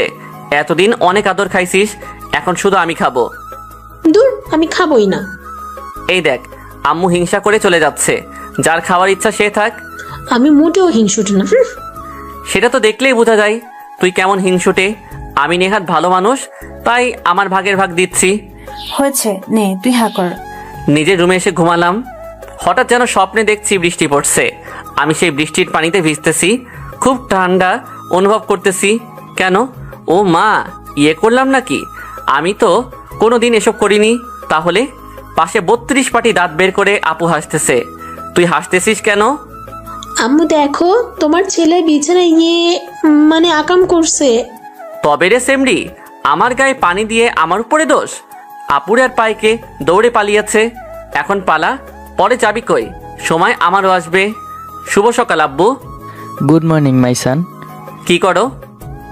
অফিসের ডকুমেন্ট চেক করছি। ও, সবাই এসে নাস্তা করে নেবে। আব্বু, তুমি না বলেছিলে অফিসে কিছু লোক লাগবে? বলেছিলাম, নিয়োগ ছাড়া হয়েছে, কালকে ইন্টারভিউ। ও, আমি বলছিলাম কি, আমার এক বন্ধু আছে, টাকার অভাবে বেশি দূর পড়তে পারেনি, যদি তুমি তাকে নিয়োগ দিতে। থ্যাংক ইউ আব্বু। বাবা রাজ, আমার তো বয়স কম হলো না, এবার তুই একটু সামলা। আমি সামলাবো মানে কি বলছো? দেখ বাবা, এখন তো আমার বয়স হয়েছে, বড়টা তো থাকে না। এখন আমি সব দায়িত্ব তোর হাতে তুলে দিয়ে আরাম করতে চাই। আম্মু দেখো আব্বু কি বলে, আমি এখন তো শুধু ঘুরে বেড়াতে চাই। ঠিকই তো বলেছে, রাজ তো এখন ঘুরে বেড়াবে, নাকি তোমার মতো শুধু দৌড়ে বেড়াবে? আমি বুড়ো বয়সে অফিস সামলাবো? আমি এখন অফিসে যাচ্ছি না, আগে এই শহরটা ঘুরবো, দেখবো, তারপর। ঠিক আছে, ঘুরবি না হয়, কিন্তু কালকের ইন্টারভিউ তোকে নিতে হবে। আচ্ছা নিব। আপু চল, আজকে আমরা ঘুরবো সারাদিন। সত্যি? তুই দাঁড়া, আমি রেডি হয়ে আসি। আপু আর আমি সারা দিন ঘুরলাম, সত্যি অনেক ভালো লাগছে। নতুন পরিবেশ, নতুন জায়গা, যা বলার বাহিরে। আজকে প্রথম অফিসে যাচ্ছি, তাও ছদ্মবেশে। 10 তলা একটা বিল্ডিং এর সামনে দাঁড়িয়ে আছি। হ্যাঁ, এটা আমাদের অফিস। আরও অনেক এরকম অফিস আছে, কিন্তু এটা মূল অফিস, চৌধুরী ইনস্টিটিউট। সবাই ওয়েটিং রুমে বসে আছে, আর 5 মিনিট পর তাদের ইন্টারভিউ শুরু হবে। এত বড় অফিসে কি আমাদের চাকরি হবে ভাই? একজন আরেকজনকে জিজ্ঞেস করতেছে। কি করে বলবো, এর আগে অনেক দিয়েছি, কিন্তু মামার অভাবে হয়নি। ঠিক বলছেন ভাই, সব জায়গায় শুধু মামা, মামা ছাড়া কোনো কথা নেই। যার মামা আছে তার চাকরি হচ্ছে। আমি শুনেছি চৌধুরী সাহেব নাকি অনেক ভালো লোক, তিনি এসব এলাও করে না। সব আল্লাহর ইচ্ছা, চাকরি হলে হবে, না হলে আমাদের না খেয়ে মরতে হবে। অবশেষে ম্যানেজার এসে বলল তাদের নাকি ইন্টারভিউ নেওয়া হয়েছে। কখন নিল আর কেই বা নিল? জানি না, তবে আপনাদের এই অফিসের সিও নিয়েছে, আর অনেকে বাতিল হয়েছে, অনেক সিলেক্ট হয়েছে। যাদের নাম ঘোষণা করা হলো তারা খুশি হয়েছে, আর যারা পায়নি তাদের মুখ কালো করে চলে যাচ্ছে। তারা পাবে কি করে? আগেই মামা দিয়ে রাখছে, আর খারাপ চিন্তা করছে তাদের নিয়ে তো আর লাভ হবে না, বরং ক্ষতি হবে। অফিসের সব কাজ শেষ করে বাসায় আসলাম। আম্মু তুমি কাঁদছো কেন? আমাকে হয়তো দেখেনি, তাই তাড়াহুড়ো করে চোখের পানি মুছে নিল। কই কাঁদছি? এই দেখ, আমি তো হাসতেছি। আমি জানি তুমি কাঁদছো, বলো না আম্মু কি হয়েছে তোমার? আরে কিছু না, তুই যা ফ্রেশ হয়ে আয়। কথা এড়িয়ে গেল, নিশ্চয়ই কিছু হয়েছে, এর সমাধান বের করতে হবে। রাতে কি রে, কি করিস? গেম খেলি। ও, কি গেম? আচ্ছা আপু, আম্মুর কিছু হয়েছে কি? কই না তো। তাহলে দুপুরে যে কাঁদতে দেখলাম? ও, আম্মু তো প্রতিদিনই কাঁদে। প্রতিদিন মানে? কি হয়েছে? ভাইয়ের জন্য কাঁদে রে। আম্মু অনেকবার গিয়েছিল ভাইয়াকে ফেরাতে, কিন্তু আসেনি। ও আচ্ছা। Good night. Good night. সকালে নাস্তা করার সময় বললাম, আব্বু তুমি না বলেছিলে অফিসে জয়েন করতে? বলেছি, কিন্তু তুই হঠাৎ আজ এই কথা বলছিস কেন? বলছি কি, আমাদের ঢাকায় যে অফিসটা আছে আমি ওই অফিসটা সামলাতে চাই। ও আচ্ছা, এই কথা। আমি তো ভেবেছি তোকে পাঠাবো। ওইখানের একটা ডিল আছে 15 কোটি টাকার। তাহলে কবে যাবি? আজকে যাব ভাবছি। কি আজকে যাবি মানে? তোর কোথাও যেতে হবে না। ওহ আম্মু, আমাকে তো যেতেই হবে, অনেক হিসাব আছে। আমিও যাব তোর সাথে। তুই যাবি কেন? ওমা, ওই শহরে আমার ভাইয়ের জান পাখিটা আছে, আমি তাকে দেখবো না? চুপ কর বোন। তাহলে তুই যাবি? আম্মু আর না করো না। আচ্ছা, তবে সাবধানে যাবি। আমি আর আপু যাওয়ার জন্য রেডি হয়ে নিচে মা বাবার কাছ থেকে দোয়া নিয়ে বাহিরে বের হয়ে তো অবাক। কারণটা হচ্ছে আমাদের যাওয়ার জন্য নতুন মডেলের একটা কার, যার মূল্য কয়েক কোটি টাকা। কেমন দিলাম মাইসান? ভালো, কিন্তু এত গাড়ি থাকতে আবার এত দামি গাড়ি কেনার কি দরকার ছিল? তুমি তো আগের রাজ নও, তুমি এখন রোহিতে চৌধুরী, চৌধুরী গ্রুপের মালিক। তোমার কি পুরনো গাড়ি মানায়? ও, বিদায় নিয়ে নতুন রূপে যাচ্ছি সেই শহরে। আমি গাড়ি ড্রাইভ করছি আর আপু পাশে বসে গান শুনছে। অনেকক্ষণ জার্নি করার পর অবশেষে ঢাকা এসে পৌঁছালাম। পুরনো স্মৃতিগুলো নাড়া দিয়ে উঠল। আমরা নানুর বাসায় না গিয়ে আমাদের ঢাকায় একটা বাসা আছে, সেটাই উঠলাম। আরে ওখানে গেলে ভাইয়াকে শাস্তি কেমন করে দিব? অনেক কাঁদিয়েছ আম্মুকে, তাকে তো একটু শাস্তি পেতে হবে। তুই যা মনে করিস কর, আমি কিন্তু ভাবিকে দেখবো, আর তোর ওই অহংকারী শালিকাকেও, যে আমার ভাইয়ের নামে এত বড় অপবাদ দিছে। আমি তো তাকে ছাড়বো না। আচ্ছা যাই হোক, এখন ফ্রেশ হয়ে নে, খাবার অর্ডার করছি। সকালে আমি আর আপু হাঁটতে বের হইছি। কি রে, তুই এত নর্মাল পোশাক পরছিস কেন? এমনি রে, তাছাড়া এখানকার অনেকে চেনে আমায়, তারা যেন কিছু বুঝতে না পারে। চল, অনেক দূরে তো চলে আসছি, এখন বাসায় যাব। চল। সত্যি রে, শহরে সকালে হাঁটার মজাই আলাদা। আমি ভীষণ খুশি। কেন, তুই এর আগে কখনো সকালে হেঁটে বেড়াসনি? কবে যে হাঁটছি আমার মনে নাই। বাদ দে সব কথা, এখন থেকে প্রতিদিন হাঁটতে আসবো। আচ্ছা চল এবার। আমি আর আপু পাশাপাশি হাঁটতেছি, হঠাৎ কেউ যেন ল্যাং মেরে ফেলে দিল। আমি উঠে দেখি সামিয়া আর তার বান্ধবীরা দাঁড়িয়ে হাসতেছে। বুঝতে দেরি নেই কে এই কাজটা করেছে। কি রে, কোথায় হারালি? এই, কে আপনি? আর কত বড় সাহস, ছোট লোক বলেন? থামিয়ে দিলাম আপুকে, না হলে সব বলে দিত। এটাকে দেখতে বড়লোক ঘরের মেয়ে মনে হচ্ছে। এবার কোন ঘরে মেয়েকে পাঠিয়েছিস? আপনার সমস্যা কি? কিসব আবল তাবল বলছেন? থামবি তুই? আপনার সমস্যা কি? নিজের বাবার টাকা পয়সা আছে বলে কি আপনি মানুষ আর আমরা মানুষ না? এই দেখ সামিয়া, ছোট লোকের মুখে কলি ফুটেছে। ঠিক বলেছিস রে। এই কিছু একটা কর, তোর মুখের উপর কথা বলে কোন সাহসে? আপনাদের সমস্যা কি? এখান থেকে ভাগেন। তো খুব বার বাড়ছে না? সামিয়া আপুকে মারতে যাবে, তার আগে ঠাস ঠাস করে বিকট শব্দ হলো। কে কাকে মারলো বুঝতেছি না। বড় লোকের দুলালি হয়েছিস বলে মনে করিস না গরিবরা মানুষ না। যখন খুশি যা তা করবি, আর মুখ বুঝে সহ্য করতে হবে, তাই না? সামিয়া, মারার আগে আপু সামিয়ার গালে চর বসিয়ে দিয়েছে। সামিরা মুখ দেখে হাসি পাচ্ছে। সাদা ধপধপে গালটা লাল রক্ত বর্ণ হয়েছে। দাঁড়ান আগে একটু হাসি। তোর এত বড় সাহস, তুই আমার গায়ে হাত দেস? তোদের দেখে নিব। রাগ দেখিয়ে চলে গেল। যা যা, আমার একটা ছবি নিয়ে যা, ভালো করে দেখিস। ভালো হয়েছে, আর দুটা দিতে তো পারতি। চুপ কর ভিতু, তুই একটা পুরুষ হয়ে এভাবে ভয় পাস কেন? আমি ভয় পাই না, মেয়েদের সম্মানের জন্য গায়ে হাত তুলি না। ভালো, প্রতিটা মা বোনদের সম্মান দিবি। তো এখন চল। চল। মুডটাই নষ্ট করে দিল এই বেয়াদব মেয়ে।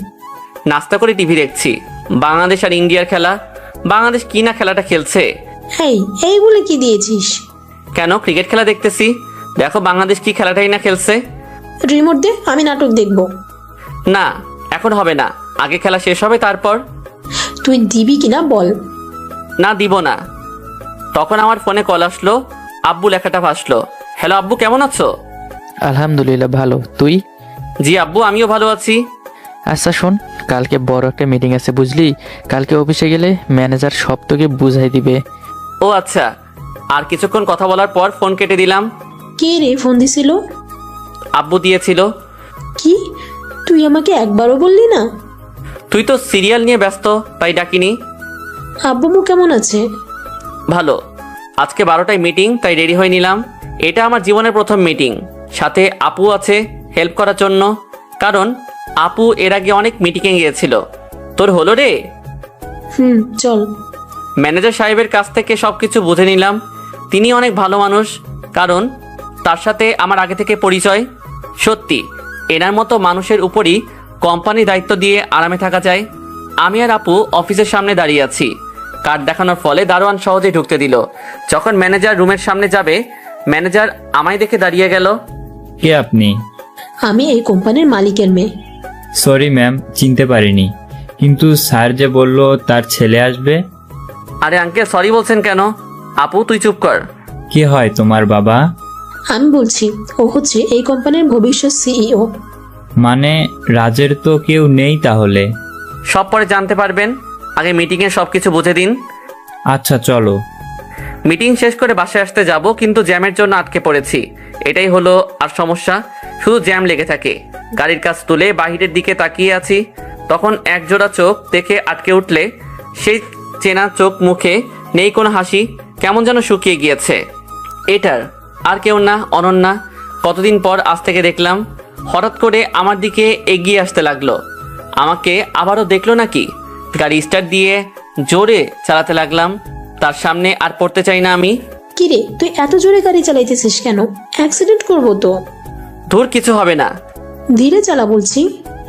পিছনে দেখো কারা যেন ফলো করছে আমাদের। শত্রু তো হতে পারে। ঠিক বলছি। আসল কাহিনী বললাম না। অবশেষে নজর এড়িয়ে বাসায় আসলাম। অপরদিকে ম্যাম, গাড়িটা হারিয়ে ফেলছি। কোন দিক দিয়ে গেল বুঝতেছি না। আমিও বুঝতেছি না, এটা কি সত্যি রাজ ছিল নাকি অন্য কেউ? তার কাছে কোটি টাকার গাড়ি কোথা থেকে আসবে, আর সে কোথায় থেকে পাবে? তাহলে কে ছিল? আবার হঠাৎ এত জোরে গাড়ি চালিয়ে গেলই বা কেন? অনন্যার মাথায় নানান প্রশ্ন ঘুরপাক খাচ্ছে, কিন্তু কোনোটার উত্তর সে পাইতেছে না।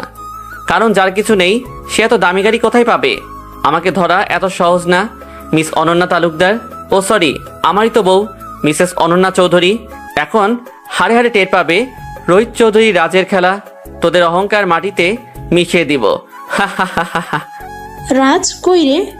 চল নানুর বাড়ি যাবো আজকে। যাব। তার আগে ওদের জন্য সারপ্রাইজ দিতে হবে না? কি দিবি? আমি আর আপু আসলাম মার্কেট করতে, সবার জন্য। মার্কেট করা প্রায় শেষ। আমার কাছে তখন একটা ফোন আসলো, অফিসে ম্যানেজারে কল। আপু, আমি একটু আসতেছি, জরুরি ফোন আসছে। ম্যানেজারের সাথে কথা বলে জানতে পারি কালকে যে ডিলটা করছি সেখান থেকে অনেক টাকা লাভ হবে। কথা বলা শেষে আসতে যাব, কেউ যেন ধাক্কা দিয়ে ফেলে দিল, আর সেও পড়ে গিয়েছে। তাড়াতাড়ি উঠে দেখলাম কি হয়েছে। কুত্তার বাচ্চা, তোর এত বড় সাহস, তুই আমাকে ধাক্কা দিয়ে ফেলে দিস? তোর এত বড় সাহস, তুই আমার মুখের উপর কথা বলিস? হাত তুললো মারার জন্য, আমি কম কিসে?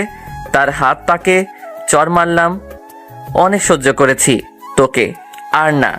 ইতিমধ্যে অনেক ভিড় জমছে সিঁড়ির কাছে। একজন পুলিশ বেরিয়ে আসলো সেখান থেকে।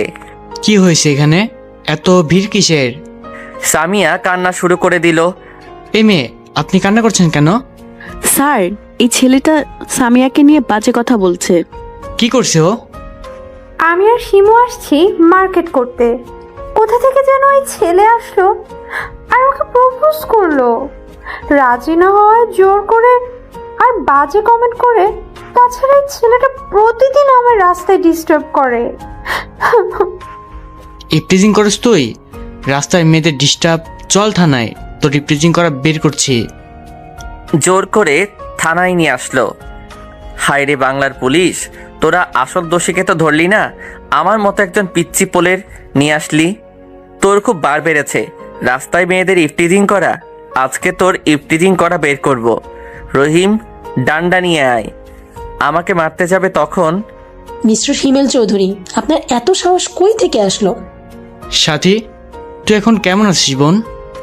তোরা যেমন রেখেছিস, তুই কেমন আছিস? ভালো আছি রে। বাবা মা কেমন আছে? সেটা জেনে তুই কি করবি? ও, তুই অবেলায় থানায় কেন? বাধ্য হলাম আসতে। একটু আগে কাকে ধরে নিয়ে এসেছিস? একজন ইপটিজিংকারীকে। শাট আপ মিস্টার হিমেল চৌধুরী। নিজেকে একজন পুলিশ কমিশনার ভাবিস দেখে সবাইকে থানায় নিয়ে আসবে কোনো প্রমাণ ছাড়া? তুই আমার সাথে এরকম করে কথা বলছিস কেন? আর রইল প্রমাণ, যাকে ডিস্টার্ব করতো সে নিজেই বয়ান দিয়েছে। তাই আমি যদি এখন বলি তুই আমাকে ডিস্টার্ব করছিস, বাজে কথা বলছিস, আর তুই মেনে নিবি? আমি তো কিছুই করিনি। তাহলে? তুই কিছু করিসনি, আমি তো করতে পারি। ওয়েট, এর সাথে এই ইপটিজিংকারীর কি সম্পর্ক? মিস্টার পুলিশ কমিশনার, ওর একটা নাম আছে। আচ্ছা, তুই ওর বিষয়ে কথা বললে এত রাগ করিস কেন? কে হয় তোর এই ছেলেটা? চৌধুরী বাড়ির ছোট ছেলে রোহিত চৌধুরী। কি? এটা আমার সে ছোট ভাইয়া? ভাইরে, কেমন আছিস? কোথায় ছিল এতদিন? তোকে কত খুঁজেছি জানিস? কে আপনার ভাইয়া? আমি একজন ইফটিজিংকারী, ধর্ষক। বিশ্বাস না হলে আপনার আগের ফাইল দেখুন না, আগের অফিসারদের জিজ্ঞেস করুন। আমি আপনার ভাই না। এমন করে বলিস না রে। তো কেমন করে বলবো? আমি আপনার ভাই না। আমার মাকে যে কষ্ট দিতে পারে, আমি তার কেন ভাই হব? আপু চল এখান থেকে। আমি আর আপু বেরিয়ে আসলাম থানা থেকে। এখন যাব নানু বাড়ি। নানুর বাড়িটা শহর পেরিয়ে একটু নিরিবিলি এলাকায়, এক কথায় শহরের শেষ প্রান্তে। কে যেন বেরিয়ে আসলো, এসে জড়িয়ে ধরলো। মেয়েটা পিচ্চি বটে, দেখতে গুলুমুলু আছে। এতদিন পর মনে পড়লো আমার কথা। তুমি খুব পচা পচা, তোমার সাথে কথা নাই আমার। ওরে বাবা, পিচ্চি বুড়ির রাগও আছে বটে। সবার রাগ থাকতে পারে, আমার কেন থাকবে না? তাহলে কিন্তু চকলেট দিব না। কি চকলেট? কই, দাও দাও। কে এসেছে রে বিথি? সাথী। নানু ভাই, তুই কখন এলি? এই তো নানু, কেবল আসলাম। বাহিরে দাঁড় করিয়ে রাখবে নাকি ভিতরে যাব? এটা তাহলে আমার নানু আর নানা, যারা মারা গিয়েছে 2 বছর হলো, সেটা আপু বলছে। আয়, তোকে কি আর বাইরে দাঁড় করিয়ে রাখা যায়? 2 জন লোক বেরিয়ে এলো। একজন মনে হয় মামা, আরেকজন মামি হবে। সাথী মা, কখন এলি? এখন এলাম মামি। কেমন আছো? ভালো। তুই? ভালো। এই ছেলেটা কে রে? এখন বলবো না, তোমরা ভেবে নাও। আমি এখন বিশ্রাম নিব। আমিও আপুর সাথে আসলাম। সন্ধ্যায় হঠাৎ করে বাড়ির আলো নিভে গেল, অন্ধকার হয়ে গেল পুরো বাড়ি। সবাই ছাদে চলে আসলো। ছাদে আসার সাথে সাথে চারদিক থেকে আলো জ্বলে উঠল। হ্যাপি বার্থডে ভাইয়া, many many happy returns of the day. Happy birthday to you. আজকে হিমেল ভাইয়ার জন্মদিন। আপু আর আমি বুদ্ধি করে অল্প কিছু আয়োজন করছি। সবাই অবাক, এমনকি ভাইয়া নিজেও। তোরা এত কিছু কখন করলি? আজকে আমার জন্মদিন, আমারই মনে নেই। তোদের যে কি বলবো আমার জানা নেই। আমি ভীষণ খুশি রে। তোরা এভাবে সারপ্রাইজ দিবি কখনো ভাবিনি। তোরা এসব কখন করলি? এসব কথা পরে হবে, এখন ভাইয়া কেক তো কাটবি। চল। তারপর কেক কাটলো সবাই, সবাইকে খাইয়ে দিচ্ছে। কিরে, রাগ করে থাকবি আমার পর? না রে। তারপর কেক দিলাম খাইয়ে, আমাকেও দিল। আপু সবার জন্য কেনা পোশাক দিতে লাগলো। এসব কি রে, আমাদের কি কম আছে? আহ মামা, আগে নাও তারপর বলছি। এবার তোমাদের সারপ্রাইজ দিব, সবাই চোখ বন্ধ করো। আমাকে সবার সামনে এনে দাঁড় করালো।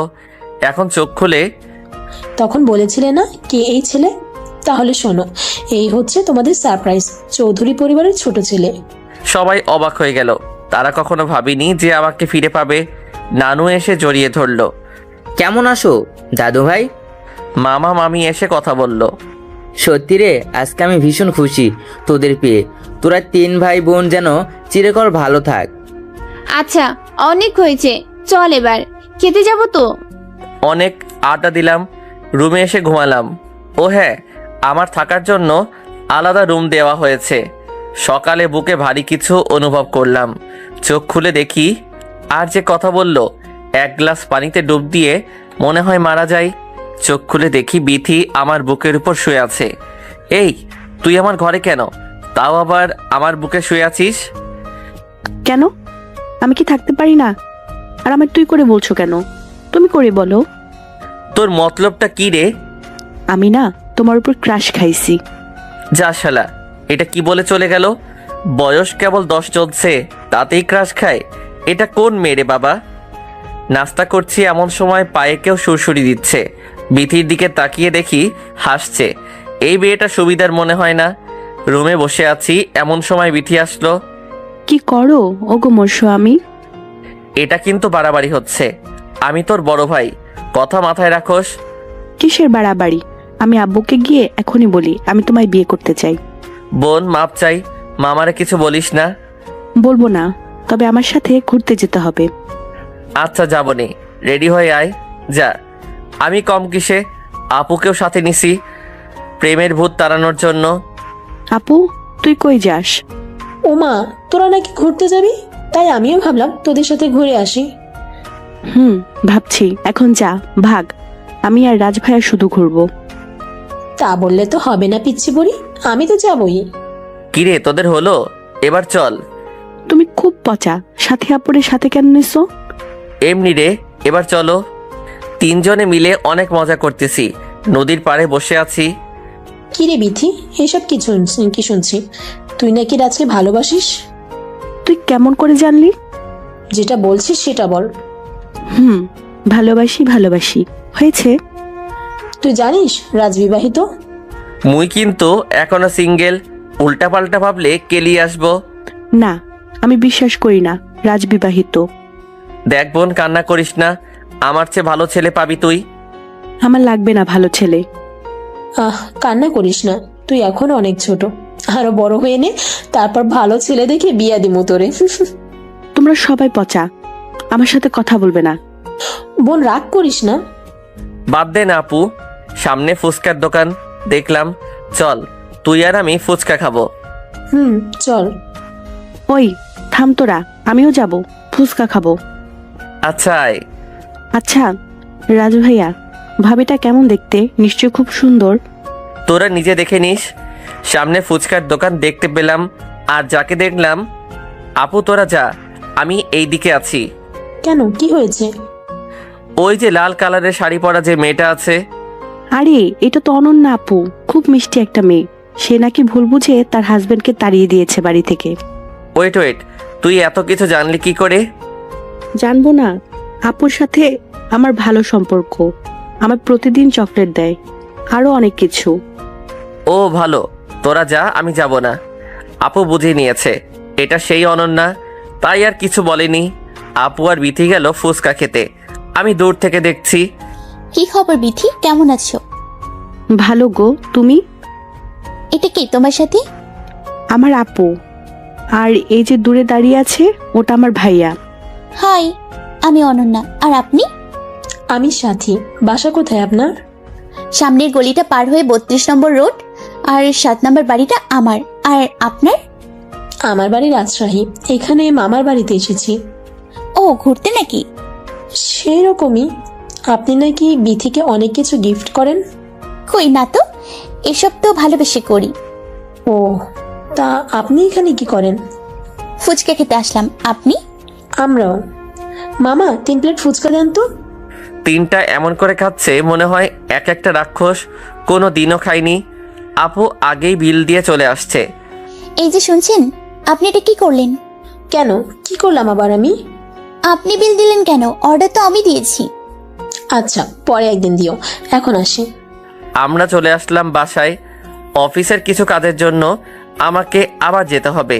তবে এবার আমি একা নই, সাথে ভাইয়াও আছে। কাজের যে চাপ পড়ছে আমি আর ভাইয়া সামলাতে পারছি না। অনেক রাত হয়েছে, ভাইয়া আগেই বের হয়েছে, আমাকে আবার যেতে হবে। গাড়ি চালিয়ে আসতেছি, হঠাৎ একটা মেয়ের চিৎকার শুনতে পেলাম। কোথা থেকে আসতেছে বুঝতে চেষ্টা করলাম, জঙ্গল থেকে আসতেছে। আমি গাড়ি থেকে নেমে আওয়াজ অনুসরণ করে যেতে লাগলাম। 3টা ছেলে একটা মেয়েকে জোর করে ছোট একটা কুঁড়ে ঘরে নিয়ে যাচ্ছে। আমি সেদিকে গেলাম। সেখানে গিয়ে দেখি আমার আপুকে যে ডিস্টার্ব করতো রণজিৎ নামে ছেলেটা আছে, আরও 2 জন, তাদের চিনি। আর যেই মেয়েকে ধরছে তাকে দেখে আমার হাসি পাচ্ছে, কারণ মেয়েটা হচ্ছে সামিয়া। কিন্তু ও এত রাতে কেন? আরে আরে ভাই, কি করছিস তোরা?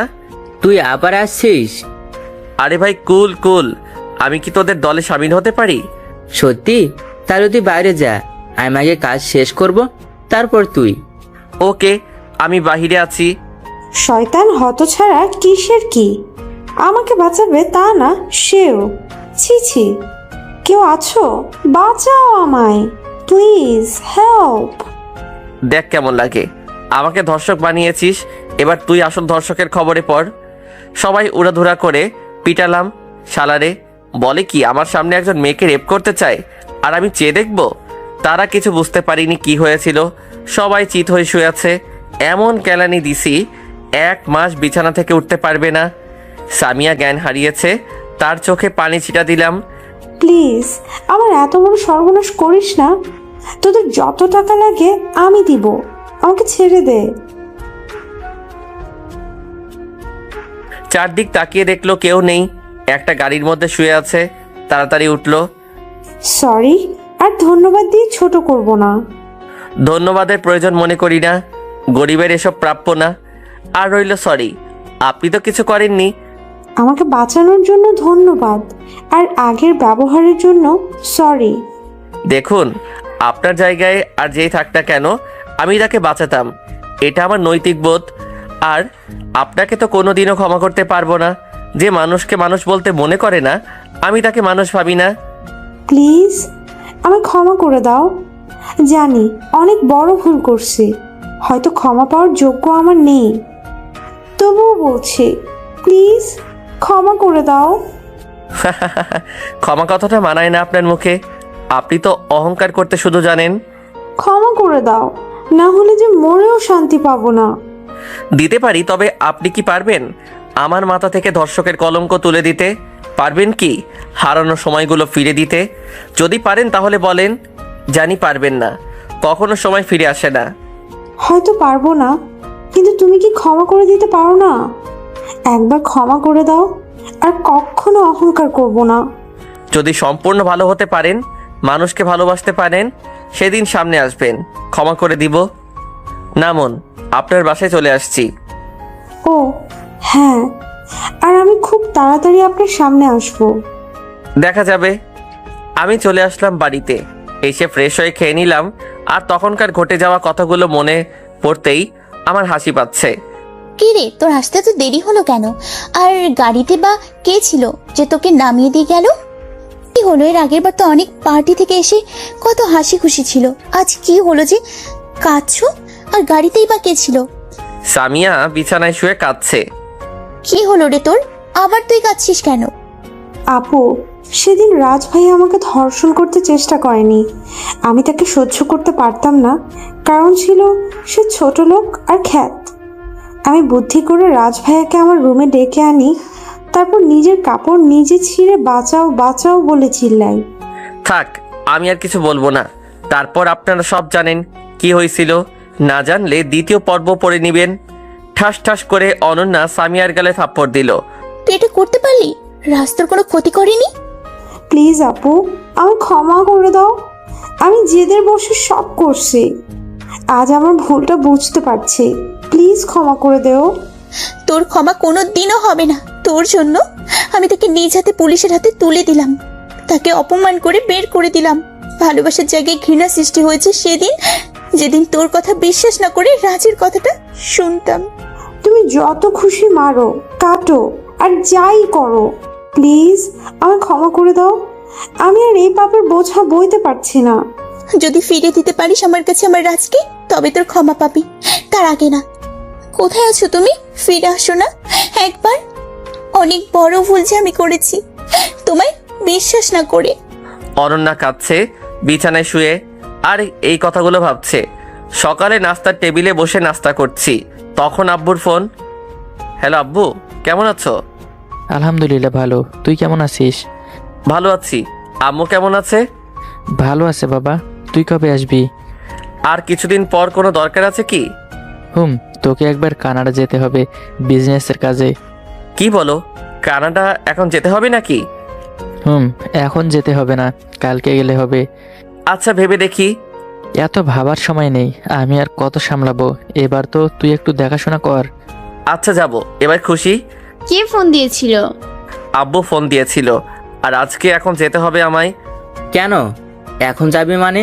তোর কোথাও যাওয়া হচ্ছে না। ও সোনা আমার, আমাকে যে যেতে হবে। তুই যাই বল, আমি যেতে দিব না তোকে আর কিছুদিন।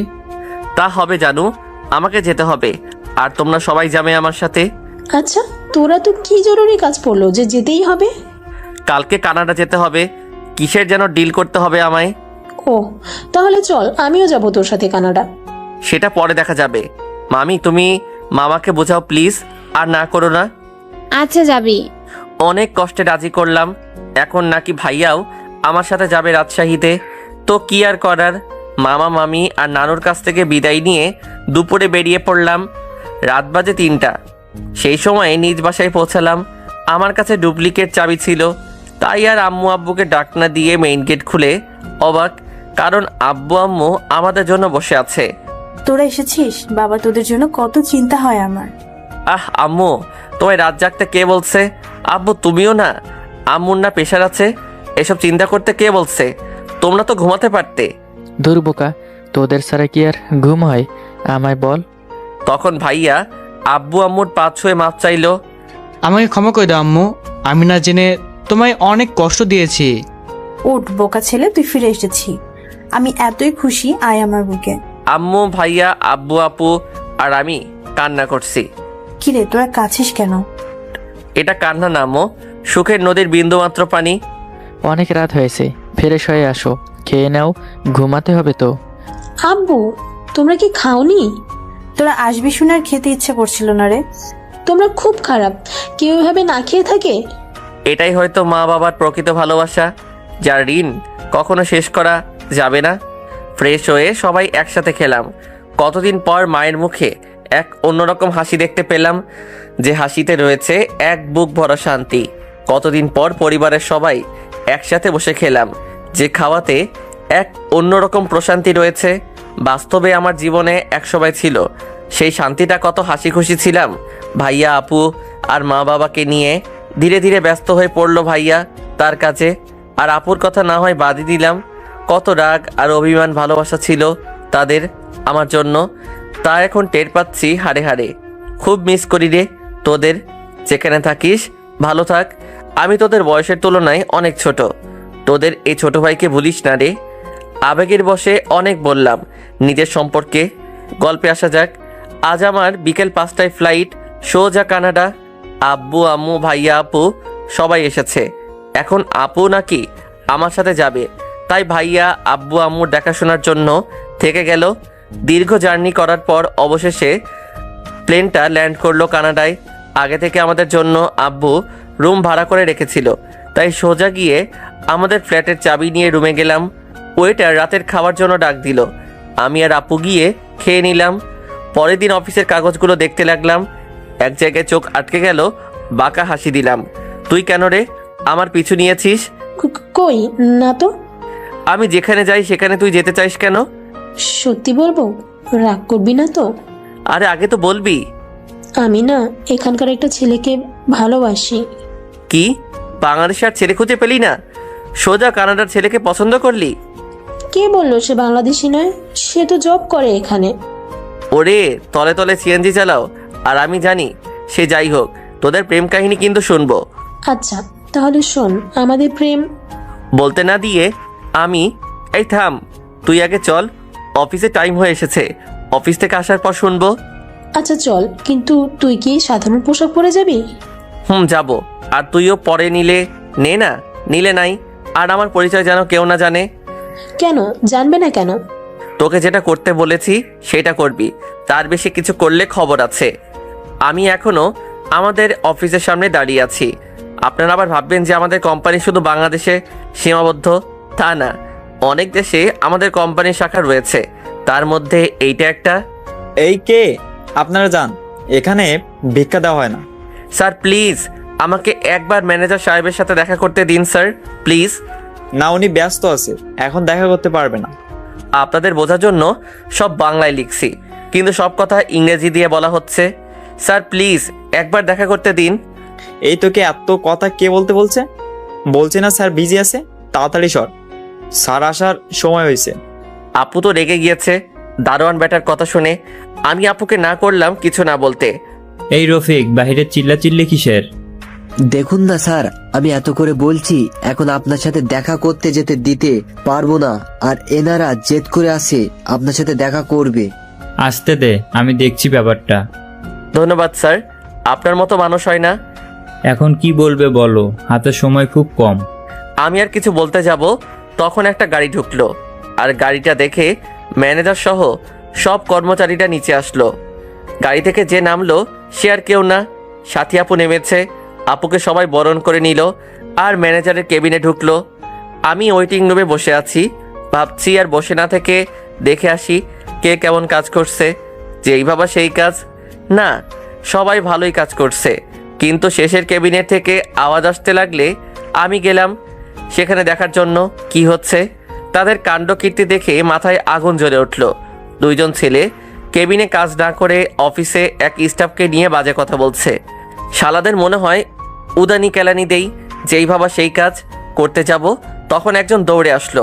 ভাই ভাই, সেই একটা মাল এসেছে আমাদের কোম্পানিতে। কি বলিস, তাই নাকি? তো রাসেল, আজকে রাতে খেলাটা ভালোই জমবে। সাজিব, তুই কাকে দেখলি? আরে ভাই বলিস না, শুধু মালিকের মেয়ে দেখতে হুর পারি। কি বলিস মাম্মা, তাহলে তো দেখতে হয় মালটাকে। ভাই, আজকে তাহলে একে দিয়ে মজা করব, আর এই কোম্পানিটাও লিখে নিব। চল মামুর বেটারা, মালটার দেখে আসি। তাদের কথা শুনে মাথাটা গরম হয়ে গেল। একে তো অফিসের স্টাফকে বিরক্ত করছে, দ্বিতীয়ত আমার আপুকে নিয়ে বাজে মন্তব্য, তৃতীয়ত কোম্পানি নিজের নামে করতে চাওয়া। শালাদের তো আজ শেষ দিন হবে। আমি আর মিটিং রুমে গেলাম না, যা করার আপু করলো। সেদিনের মতো তারা কিছু করতে পারিনি। আপু সতর্ক করার জন্য আজকে অফিসের সব কাজ করছি। আমার জানা মতে তারা আজকে অ্যাটাক করবে, তাই আমি আপুকে আলাদা গাড়িতে নিয়ে আমি আলাদা গাড়িতে আছি। আমি যেমন ভাবছি ঠিক তেমনটাই হলো। তারা মাঝ রাস্তায় গাড়ি দাঁড় করালো। এই আপনারা কারা? মুখের থেকে মাস্ক সরান বলছি। তা বললে তো হবে না সুন্দরী, আজকে রাতটা যে চাই আমার। তাদের কথা শুনে মাথাটা গরম হয়ে গেল। জোর করে তারা আপুকে গাড়ি থেকে নামালো আর তাদের গাড়িতে তুলে নিল। তারপর আপুকে একটা ফ্ল্যাটে নিয়ে গেল। আমিও সুযোগ বুঝে ঢুকে আছি, সময় হলে তাদের উপর অ্যাটাক করব। তখন গেট খুলে যে প্রবেশ করলো তাকে দেখে পরাণ যায় যায় অবস্থা। যে প্রবেশ করলো সে আর কেউ না, আমাদের এই কোম্পানির ম্যানেজার। আপুও তাকে দেখে শক খাইছে আমার মতো। তারা তিন বন্ধু, আর এই ম্যানেজার বেটা। আপনি আপনি এখানে? আপনি আমাদের কোম্পানির ম্যানেজার হয়ে? তাতে কি হয়েছে? এই যে রাসেলকে দেখছিস, সে আমার ছেলে। ওরে বাটপার, ওরে চিটার, তাই তো বলি। তাহলে শুরু করে দেই। আরে দাঁড়া, আগে আমার কাজটা হোক, তারপর তোরা মাস্তি করিস। হ্যালো স্যার, আসসালামু আলাইকুম। ওয়ালাইকুম আসসালাম। সব ঠিক আছে তো? আমি গিয়ে ফোনটা নিলাম। হ্যাঁ আব্বু, সব ঠিক আছে, তুমি চিন্তা করো না। ফোনটা কেটে দিছি। কে রে তুই?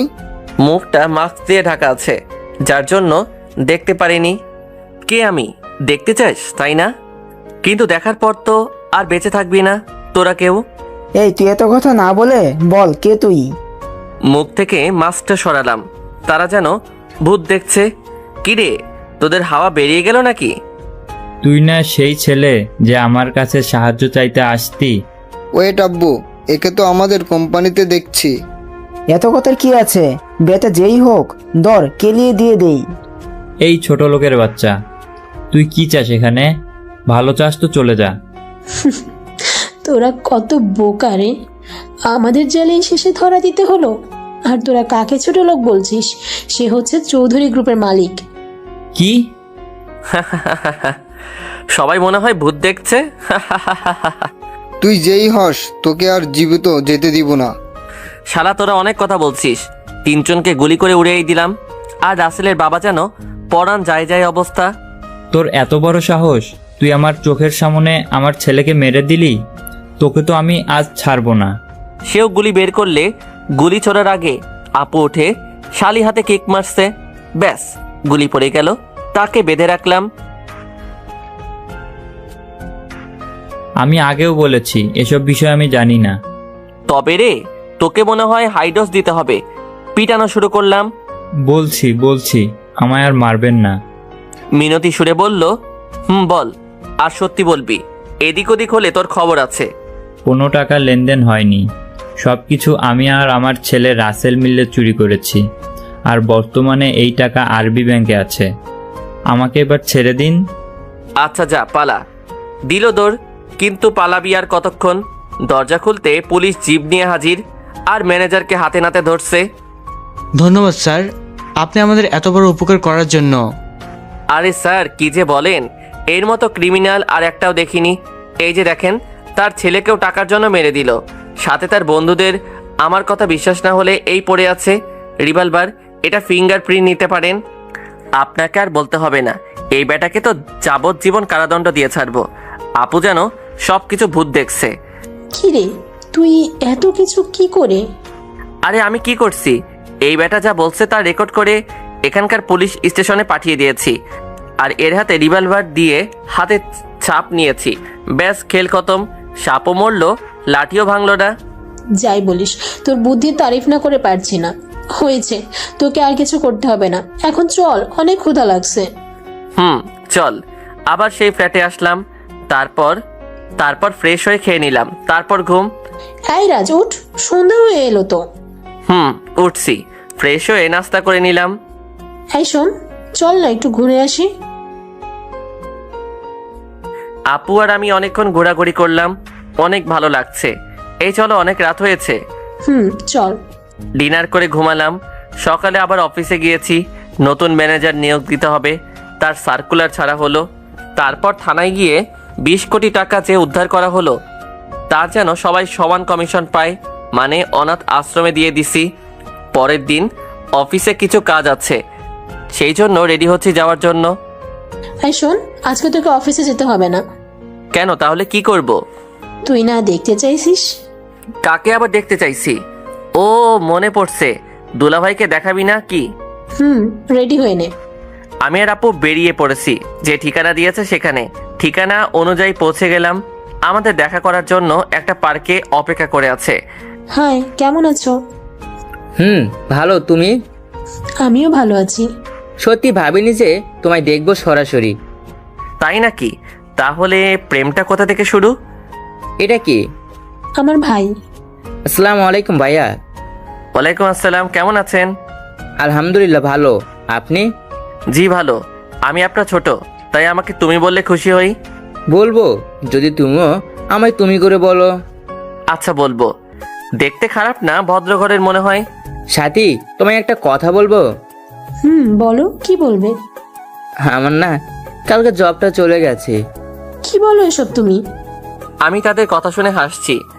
কি রে, তুই হাসছিস কেন? কিছু একটা কর। দেখো ভাইয়া, তোমার জব নিয়ে চিন্তা করতে হবে না, যদি তুমি আমার আপুকে কষ্ট না দাও। কথা দিচ্ছি, কখনো কষ্ট পেতে দেব না। আচ্ছা, তাহলে তুমি কালকে আমাদের অফিসটা দেখবে। এখানে তো ম্যানেজার নেওয়া হবে, তুমি এই কোম্পানিটা সামলাও। তাহলে কি যে বলবো তোমায়, ভাষা খুঁজে পাচ্ছি না। কিছু বলতে হবে না। পরের দিন তার কাজ বুঝে দিয়ে দিলাম। আশা করি ভালো করে সব কাজ করবে। সেই দিন চলে গেল। আজ 1 সপ্তাহ পর দেশে ফিরছি। বাসায় কাউকে বলিনি। সারপ্রাইজ দিব বলে। দুপুরে বাংলাদেশ বিমানবন্দরের বিমান ল্যান্ড করলো। আমি আর আপু মিলে তাদের সবার জন্য অনেক কিছু কিনেছি কানাডা থেকে। বাড়ির সামনে গাড়ি চলে আসলো। বাড়ির চারদিক কেমন সাজসজ্জায় পূর্ণ। ভিতরে ঢুকে পড়লাম। ঢুকে আরও অবাক, বাসার ভিতরটা অপরূপভাবে সজ্জিত। কোনো কি অনুষ্ঠান আজ নাকি বাড়িতে? আম্মুর আমাকে দেখে জড়িয়ে ধরলো। আব্বু ভাইয়া নিচে নেমে আসলো। চেয়েছিলাম সারপ্রাইজ দিতে, কিন্তু আমায় সারপ্রাইজ দিল। তাহলে শুনুন, আম্মু এত বাড়িটা সাজাসাজি কিসের? ও, তোদের বলতেই ভুলে গেছি, আজ তোদের ভাইয়ের এঙ্গেজমেন্ট। কি বলো? কখন আর কিভাবে হলো? তোর ভাই নাকি কাকে পছন্দ করত, আর তার প্রস্তাবে রাজি হয়। আজকে কমিউনিটি সেন্টারে রিং বদল হবে। ও, আমি যাই, খুব ক্লান্ত লাগছে, ঘুমাবো। সন্ধ্যায় রেডি হয়ে নিলাম। সবাই চলে গিয়েছে মায়ের দেওয়া ঠিকানা অনুযায়ী। সেখানে তাড়াতাড়ি চলে গেলাম। আমার জন্য নাকি সবাই ওয়েট করে আছে। সেখানে যখন ঢুকলাম তখন সবাই যেন ভূত দেখছে আমায়। সন্ধ্যায় রেডি হয়ে নিলাম। সবাই চলে গিয়েছে মায়ের দেওয়া ঠিকানা অনুযায়ী। সেখানে তাড়াতাড়ি চলে গেলাম। আমার জন্য নাকি সবাই ওয়েট করে আছে। সেখানে যখন ঢুকলাম তখন সবাই যেন ভূত দেখছে আমায়। আমি সোজা আম্মুর কাছে গিয়ে দাঁড়াইলাম। লেডিস অ্যান্ড জেন্টলম্যান, আপনারা হয়তো সবাই জানেন যে আমার কোম্পানির বেশিরভাগ ক্ষেত্রে রোহিত নামটা উল্লেখ করা আছে। অনেকে বলছেন কে এই রোহিত। আপনারা জানেন আমার এক ছেলে ও এক মেয়ে। জি। আপনারা ভুল জানেন, আমার আরও এক ছেলে ছিল, তার নাম রোহিত, কিন্তু আপনারা তাকে কেউ দেখেননি। কে সে? তাকে আমরা দেখতে চাই। বাবা, এই দিকে আয়। আব্বুর কথা মতো আমি স্টেজে দাঁড় হলাম। অনেক ভাবছে কে এই ছেলে। এই হচ্ছে আমার ছোট ছেলে রোহিত চৌধুরী। সেখানে উপস্থিত সবাই যেন আমায় ভূত দেখছে। তখন আমার চোখ একদিকে আটকে গেল। চিরচেনা চোখ দুইটি চিনতে আর ভুল হলো না আমার। এটাই অনন্যা। কিন্তু ও এখানে কেন? আব্বু তো বলেছিল অফিসে সব স্টাফ থাকবে। তাহলে এটা কি রাজ নাকি আপু? আমি তো সেটাই ভাবছি, দেখতে তো রাজের মতো, কিন্তু ও চৌধুরী সাহেবের ছেলে। আচ্ছা আপু, এটা আবার রাজ না তো? জানি না, সব গুলিয়ে যাচ্ছে। রাজ কেন এত বড়লোক হতে যাবে? আচ্ছা, কথা বলে আসি চল, সবাই তো বলছে। আব্বু সবার সাথে পরিচয় করে দিচ্ছে আমায়। সবার সাথে পরিচয় হয়ে নিলাম। সবাই শুনুন, আপনাদের আরও একটা সুখবর দেওয়ার বাকি আছে। সবাই উৎসুক হয়ে বলল, কি সুখবর, তাড়াতাড়ি বলেন। এখানে মূলত আপনাদের ডাকার কারণ, আমার বড় ছেলে হিমেলের সাথে তালুকদার গ্রুপের ছোট মেয়ে সামিয়া তালুকদারের সাথে আজ এঙ্গেজমেন্ট। তালুকদার গ্রুপের কথা মনে পড়তে মাথার উপর দিয়ে গেল সব কিছু। তাহলে কি সামিয়ার সাথে ভাইয়ার বিয়ে? তাহলে তো অনন্যার মুখোমুখি হতে হবে আমাকে। না, আমি চাই না তার সামনে পড়তে। Congratulations mister Chowdhury. আমাকে যে কেউ ডাকছে তা আমার খেয়াল নেই। এই যে মিস্টার, শুনছেন? ও হ্যাঁ, বলুন, কি বলবেন? আপনার নাম কি? রোহিত চৌধুরী। আপনাকে আমার একজনের সঙ্গে খুব মিল হচ্ছে। হতে পারে, পৃথিবী তো আর ছোট না, অনেক ধরনের মানুষ থাকতে পারে। না, আমি জানি তুমি রাজ। আরে কি বলছেন? কে এই রাজ? আমি কেন রাজ হতে যাব? তুমি রাজ, তুমি রোহিত না। একবার আমাকে ক্ষমা করে দাও প্লিজ। আরে আজব তো আপনি। আমি কেন রাজ হতে যাব? আমি রোহিত চৌধুরী। এতদিন বিদেশে ছিলাম, কালকে দেশে আসছি। না, আমি বিশ্বাস করি না। তুমি রাজ, আমার রাজ। প্লিজ প্লিজ আমাকে ক্ষমা করে দাও। ওয়েট, এই যে দেখেন, আমি কাল কানাডা থেকে দেশে আসছি। তার টিকিট মানিব্যাগে আমার কালকে দেশে আসার যে টিকিট ছিল সেটা দেখাই দিলাম। এখন বিশ্বাস হলো আপনার? আমি রাজ না, রোহিত, আর কালকে দেশে আসছি। না, আমি বিশ্বাস করি না। তোমায় দেখতে কেন রাজের মতো লাগছে। রাজের কথা বলার স্টাইল, দাড়ির স্টাইল, বডি ফিটনেস সব মিলে যাচ্ছে। খালি ও ছিল গরিব আর তুমি বড় লোক। এই তো দেখি মহা মুশকিল। আমার সবকিছু কেমন যেন মুখস্থ করে রাখছে। হতে পারে, মানুষ তো আর এক না। সরুন, আমার কাজ আছে। এখান থেকে চলে আসলাম। না জানি থাকলে আবার কখন ইমোশনাল ব্ল্যাকমেইল করে সব কথা বের করে নেয়। আগের চেয়ে অনেক শুকিয়েছে। চোখের নিচে কালো দাগ পড়ে গিয়েছে। মুখে আর সেই হাসি নেই, নেই কোনো উজ্জ্বলতা। মনে হয় যেন কত রাত কেঁদেছে তা আমার অজানা। আমার কাছে অনেকবার আসার চেষ্টা করছে, কথা বলতে চাইছে। আমি প্রতিবারই ইগনোর করছি।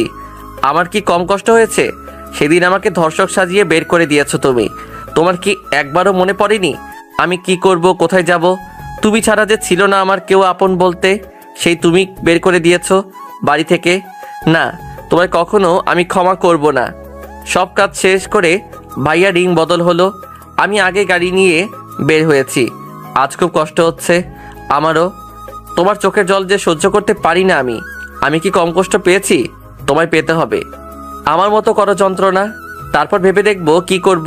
মনে মনে ভাবলাম আর গাড়ি চালিয়ে বাসায় আসলাম। অপরদিকে জানো, আজ কতদিন পর তোমায় দেখলাম।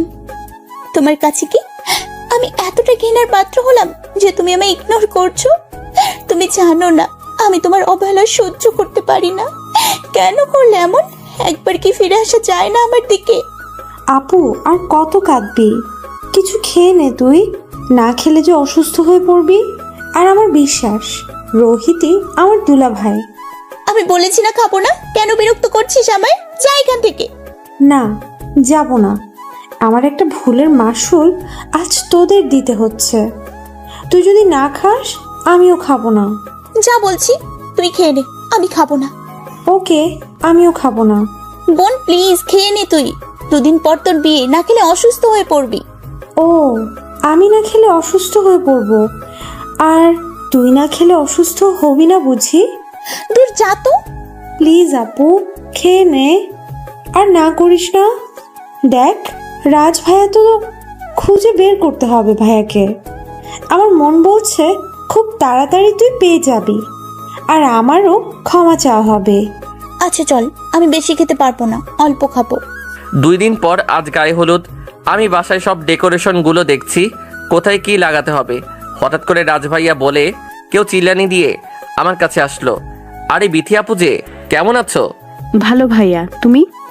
আমিও ভালো আছি। চলো না একটু তোমার সাথে বসে প্রেমালাপ করি। না আপু, এখন হবে না, আমি কাজ করছি। দেখছো না, তুমি যাও, পরে কথা বলবো। ওকে ভাইয়া। দূর থেকে একজন সব দেখছে, তা আমার অজানা। একটা কথা বলতে ভুলে গেছি, বিয়েটা আমাদের বাড়িতে হচ্ছে, মানে রাজশাহীতে। এখানে অনন্যার পরিবার ও আত্মীয় স্বজন সবাই আসছে। সব কাজ শেষ, অবশেষে আজ আমার ভাইয়ার বিয়ে। সবাই হাসি খুশি, আমিও খুব খুশি, কিন্তু একজনের মুখে কোনো হাসি নেই, তা আমার অজানা। আমি নীল পাঞ্জাবি, নীল প্যান্ট, নীল শু, এক কথা সবগুলো ম্যাচিং করা পরা দেখতে কোনো নায়কের চেয়ে কম না। সিঁড়ি দিয়ে নিচে নামছি, সবাই এমনভাবে দেখছে মনে হয় আমি কোনো ভিন্ন গ্রহের প্রাণী। নিচে নেমে অনন্যাকে দেখলাম, নীল শাড়ি, নীল চুড়ি, হালকা লিপস্টিক। বেশি কিছু কমু না, নজর দিবেন মোর বইয়ের দিকে। আমার মাথা বিগড়ে গেল।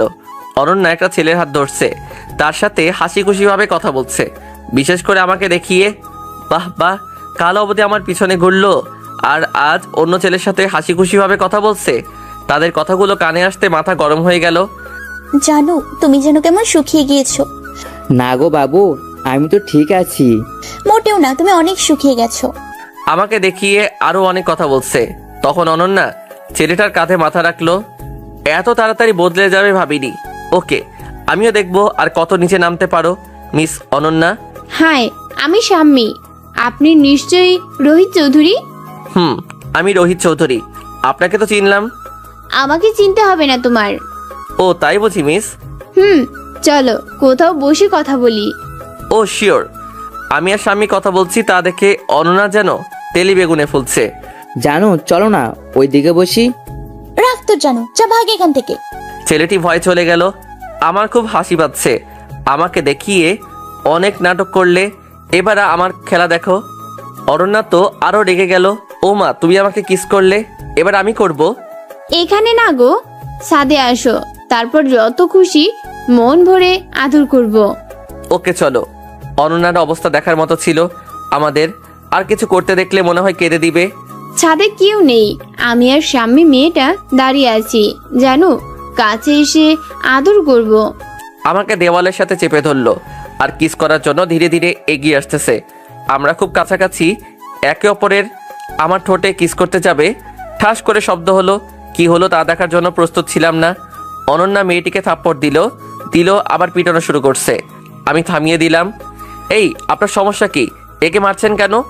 একে মারছি, বেশি কিছু করলে এখানে মেরে দিব। কত বড় সাহস এই মেয়ে যে তোমার দিকে চোখ তুলে তাকায়। তাতে আপনার কি শুনি? আপনার উনি কি আদর করতে পারে না? যত সব। তোমার খুব দরদ খাওয়ার শখ হয়েছে তাই না? কিছু বলার আগে তার ঠোঁট দিয়ে আমার ঠোঁট বন্ধ করে দিল। কতক্ষণ পর ছাড়লো তা আমার মনে নেই। এই, আপনার সমস্যা কি? যদি আমি মরে যেতাম তাহলে আমার বউয়ের কি হতো? আমি থাকতে তুমি কখনো মরবে না, তোমায় আগলে রাখবো। আপনি কে যে আমায় আগলে রাখবেন? প্লিজ আমাকে একটিবার ক্ষমা করে দাও, তোমার অবহেলা যে আমি নিতে পারছি না।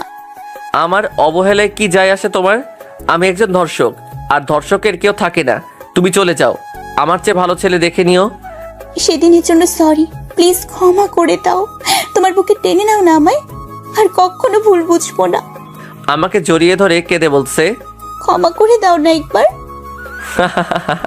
ক্ষমা কথাটা কত ছোট জানো?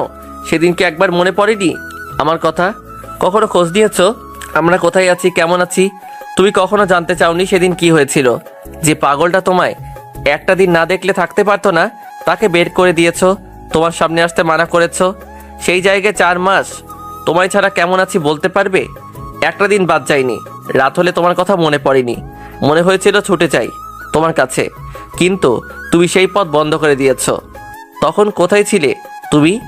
আর আমি আজ এখানে দাঁড়িয়ে আছি আমার বাবার জন্য। তিনি যদি সেদিন ওই রাস্তা দিয়ে বাড়ি না ফিরতেন, এতদিনে আমার কবর দেখতে পেতে তুমি। কেমন করে ভুলবো তোমার দেওয়া আঘাত? জানো খুব কষ্ট হয়েছিল সেদিন, যখনই তুমি ধর্ষক বলে পুলিশের হাতে তুলে দিয়েছিলে। এক নিঃশ্বাসে কথাগুলো বললাম। হ্যাঁ, কষ্ট কি একা তোমার হয়েছে? আমি এমন কোনো দিন নেই যে প্রতীক্ষায় বসে থাকিনি। তোমার সব জায়গায় খুঁজেছি, সেদিনের পর থেকে কোথাও খুঁজে পাইনি। তোমার অপেক্ষায় ছিলাম এই বলে যে একদিন আসবে, অনন্যা বলে ডাকবে। সেদিন যখন তুমি সামিয়াকে বাঁচিয়েছো, সে তখন সব সত্যি কথা বলে দেয়। আমার আগে থেকেই সন্দেহ হয়েছিল কিছু একটা তো হয়েছে। সেদিনের পর পাগল হয়েছিলাম আমি। প্রতিদিন তোমার ছবির সামনে কেঁদে কেঁদে রাত পার করেছি। আমি নীরব হয়ে সব শুনছি। ক্ষমা করব কি করব না? তোমার পায়ে পড়ি, একটাবার আমাকে সুযোগ দাও, আর কখনো ভুল বুঝবো না। শুধু একবার প্লিজ। তাকে তুলে বুকে জড়িয়ে ধরলাম, পারলাম না তার চোখের জল আর সহ্য করতে না পেরে ক্ষমা করে আপন করে নিলাম। মানুষ মাত্রই ভুল, তাই তাকে একটা শেষ সুযোগ দিতে হয় ভালো হওয়ার জন্য। বাহ, কি রোমান্টিক সিন। আমি যে এখানে আছি তার খেয়াল আছে? অনন্যা লজ্জা পেয়ে বুকে মাথা লুকালো। তুই কেন এখানে? আমার ভাইয়ের অভিমানটা ভাঙলো তাহলে? নিচে আয়, বিয়ের কাজ শুরু হবে। দোস্ত, আমারে তো লাগে। আরে তোর এই অবস্থা কে করলো? তোর ভাবি তোর ভাইয়ের সাথে আমার প্রেমটাও করতে দিল না। এই খবরদার, আমার বরের দিকে যদি কেউ নজর দিয়েছিস তাহলে চোখ তুলে নিব। বাবারে কি রাগ। দোস্ত চল, তাদের একা থাকতে দে। তারা চলে গেল। তো মিস, একটি আদর হবে কি? না, আমার অনেক কষ্ট দিয়েছো। ও বুঝছি, তুমি আমায় ভালোবাসো না একটুও। অবুটা রাগ করে না, রাতে দেখবো কেমন পারো। মন খারাপ করে বললাম, আচ্ছা দেখা যাবে, নিচে চলো। আমাদের একসাথে দেখে অনেকে অনেক কথা বলছে, তাই আমি সবার উদ্দেশ্যে বললাম, আমাকে আর অনন্যাকে দেখে অবাক হওয়ার কিছু নেই। সে আমার বিবাহিত স্ত্রী, আশা করি বুঝতে পারছেন। কারণটা হলো অনেক বড়লোক ঘরে জামাই করার জন্য বাবার কাছে সবাই অনুরোধ করছে, আর আমাকে একটা মেয়ের পাশে দেখে তো বিভ্রান্ত হয়েছে। বিয়ে শেষ হলো, আমাদের মেনে নিয়েছে সবাই। আমাকে আর অনন্যাকে একই রুমে, মানে আমার রুমে দিয়েছে। আজ নাকি আমারও বাসর রাত হবে, এইসব আপু করছে। আমি 1 কেজি সাহস নিয়ে 2 নাম্বার বাসর রাতে ঢুকেছি। ও হ্যাঁ, সামিয়া ক্ষমা চেয়েছে, তাকেও ক্ষমা করে দিয়েছি। ক্ষমা করা মহৎ গুণ। কাশি দিলাম। হঠাৎ রুমের দরজা বন্ধ হয়ে গেল। পিছনে অনন্যা দাঁড়িয়ে আছে, তাও রেগে। তোর এতক্ষণ লাগে আসতে? আমাকে আর কিছু না বলতে দিয়ে বিছানায় ফেলে দিয়ে কিস করতে লাগলো। অনেক বছরের জমানো খাবার খাচ্ছে মনে হয়, কতদিন ধরে খাইনি, সব আজই খাবে। আপনারা তো খুব লুচো, সব জানতে চান দেখি। আমি অনন্যা প্রেমের সাগরে হাবুডুবু খাচ্ছি, আমাকে আর কিছু দেখতে দেয় নাই, তাই লিখলাম না। বাসরাতের কাহিনী শোনার খুব শখ, দেখি তাহলে বিয়ে করে নিন, তারপর দিন রাতে আদর খাইয়েন। এইভাবে মান অভিমান দিয়ে চলতে থাকে আমার আর অনন্যার ভালোবাসা। সবাই দোয়া করবেন আমরা যেন সুখী হই।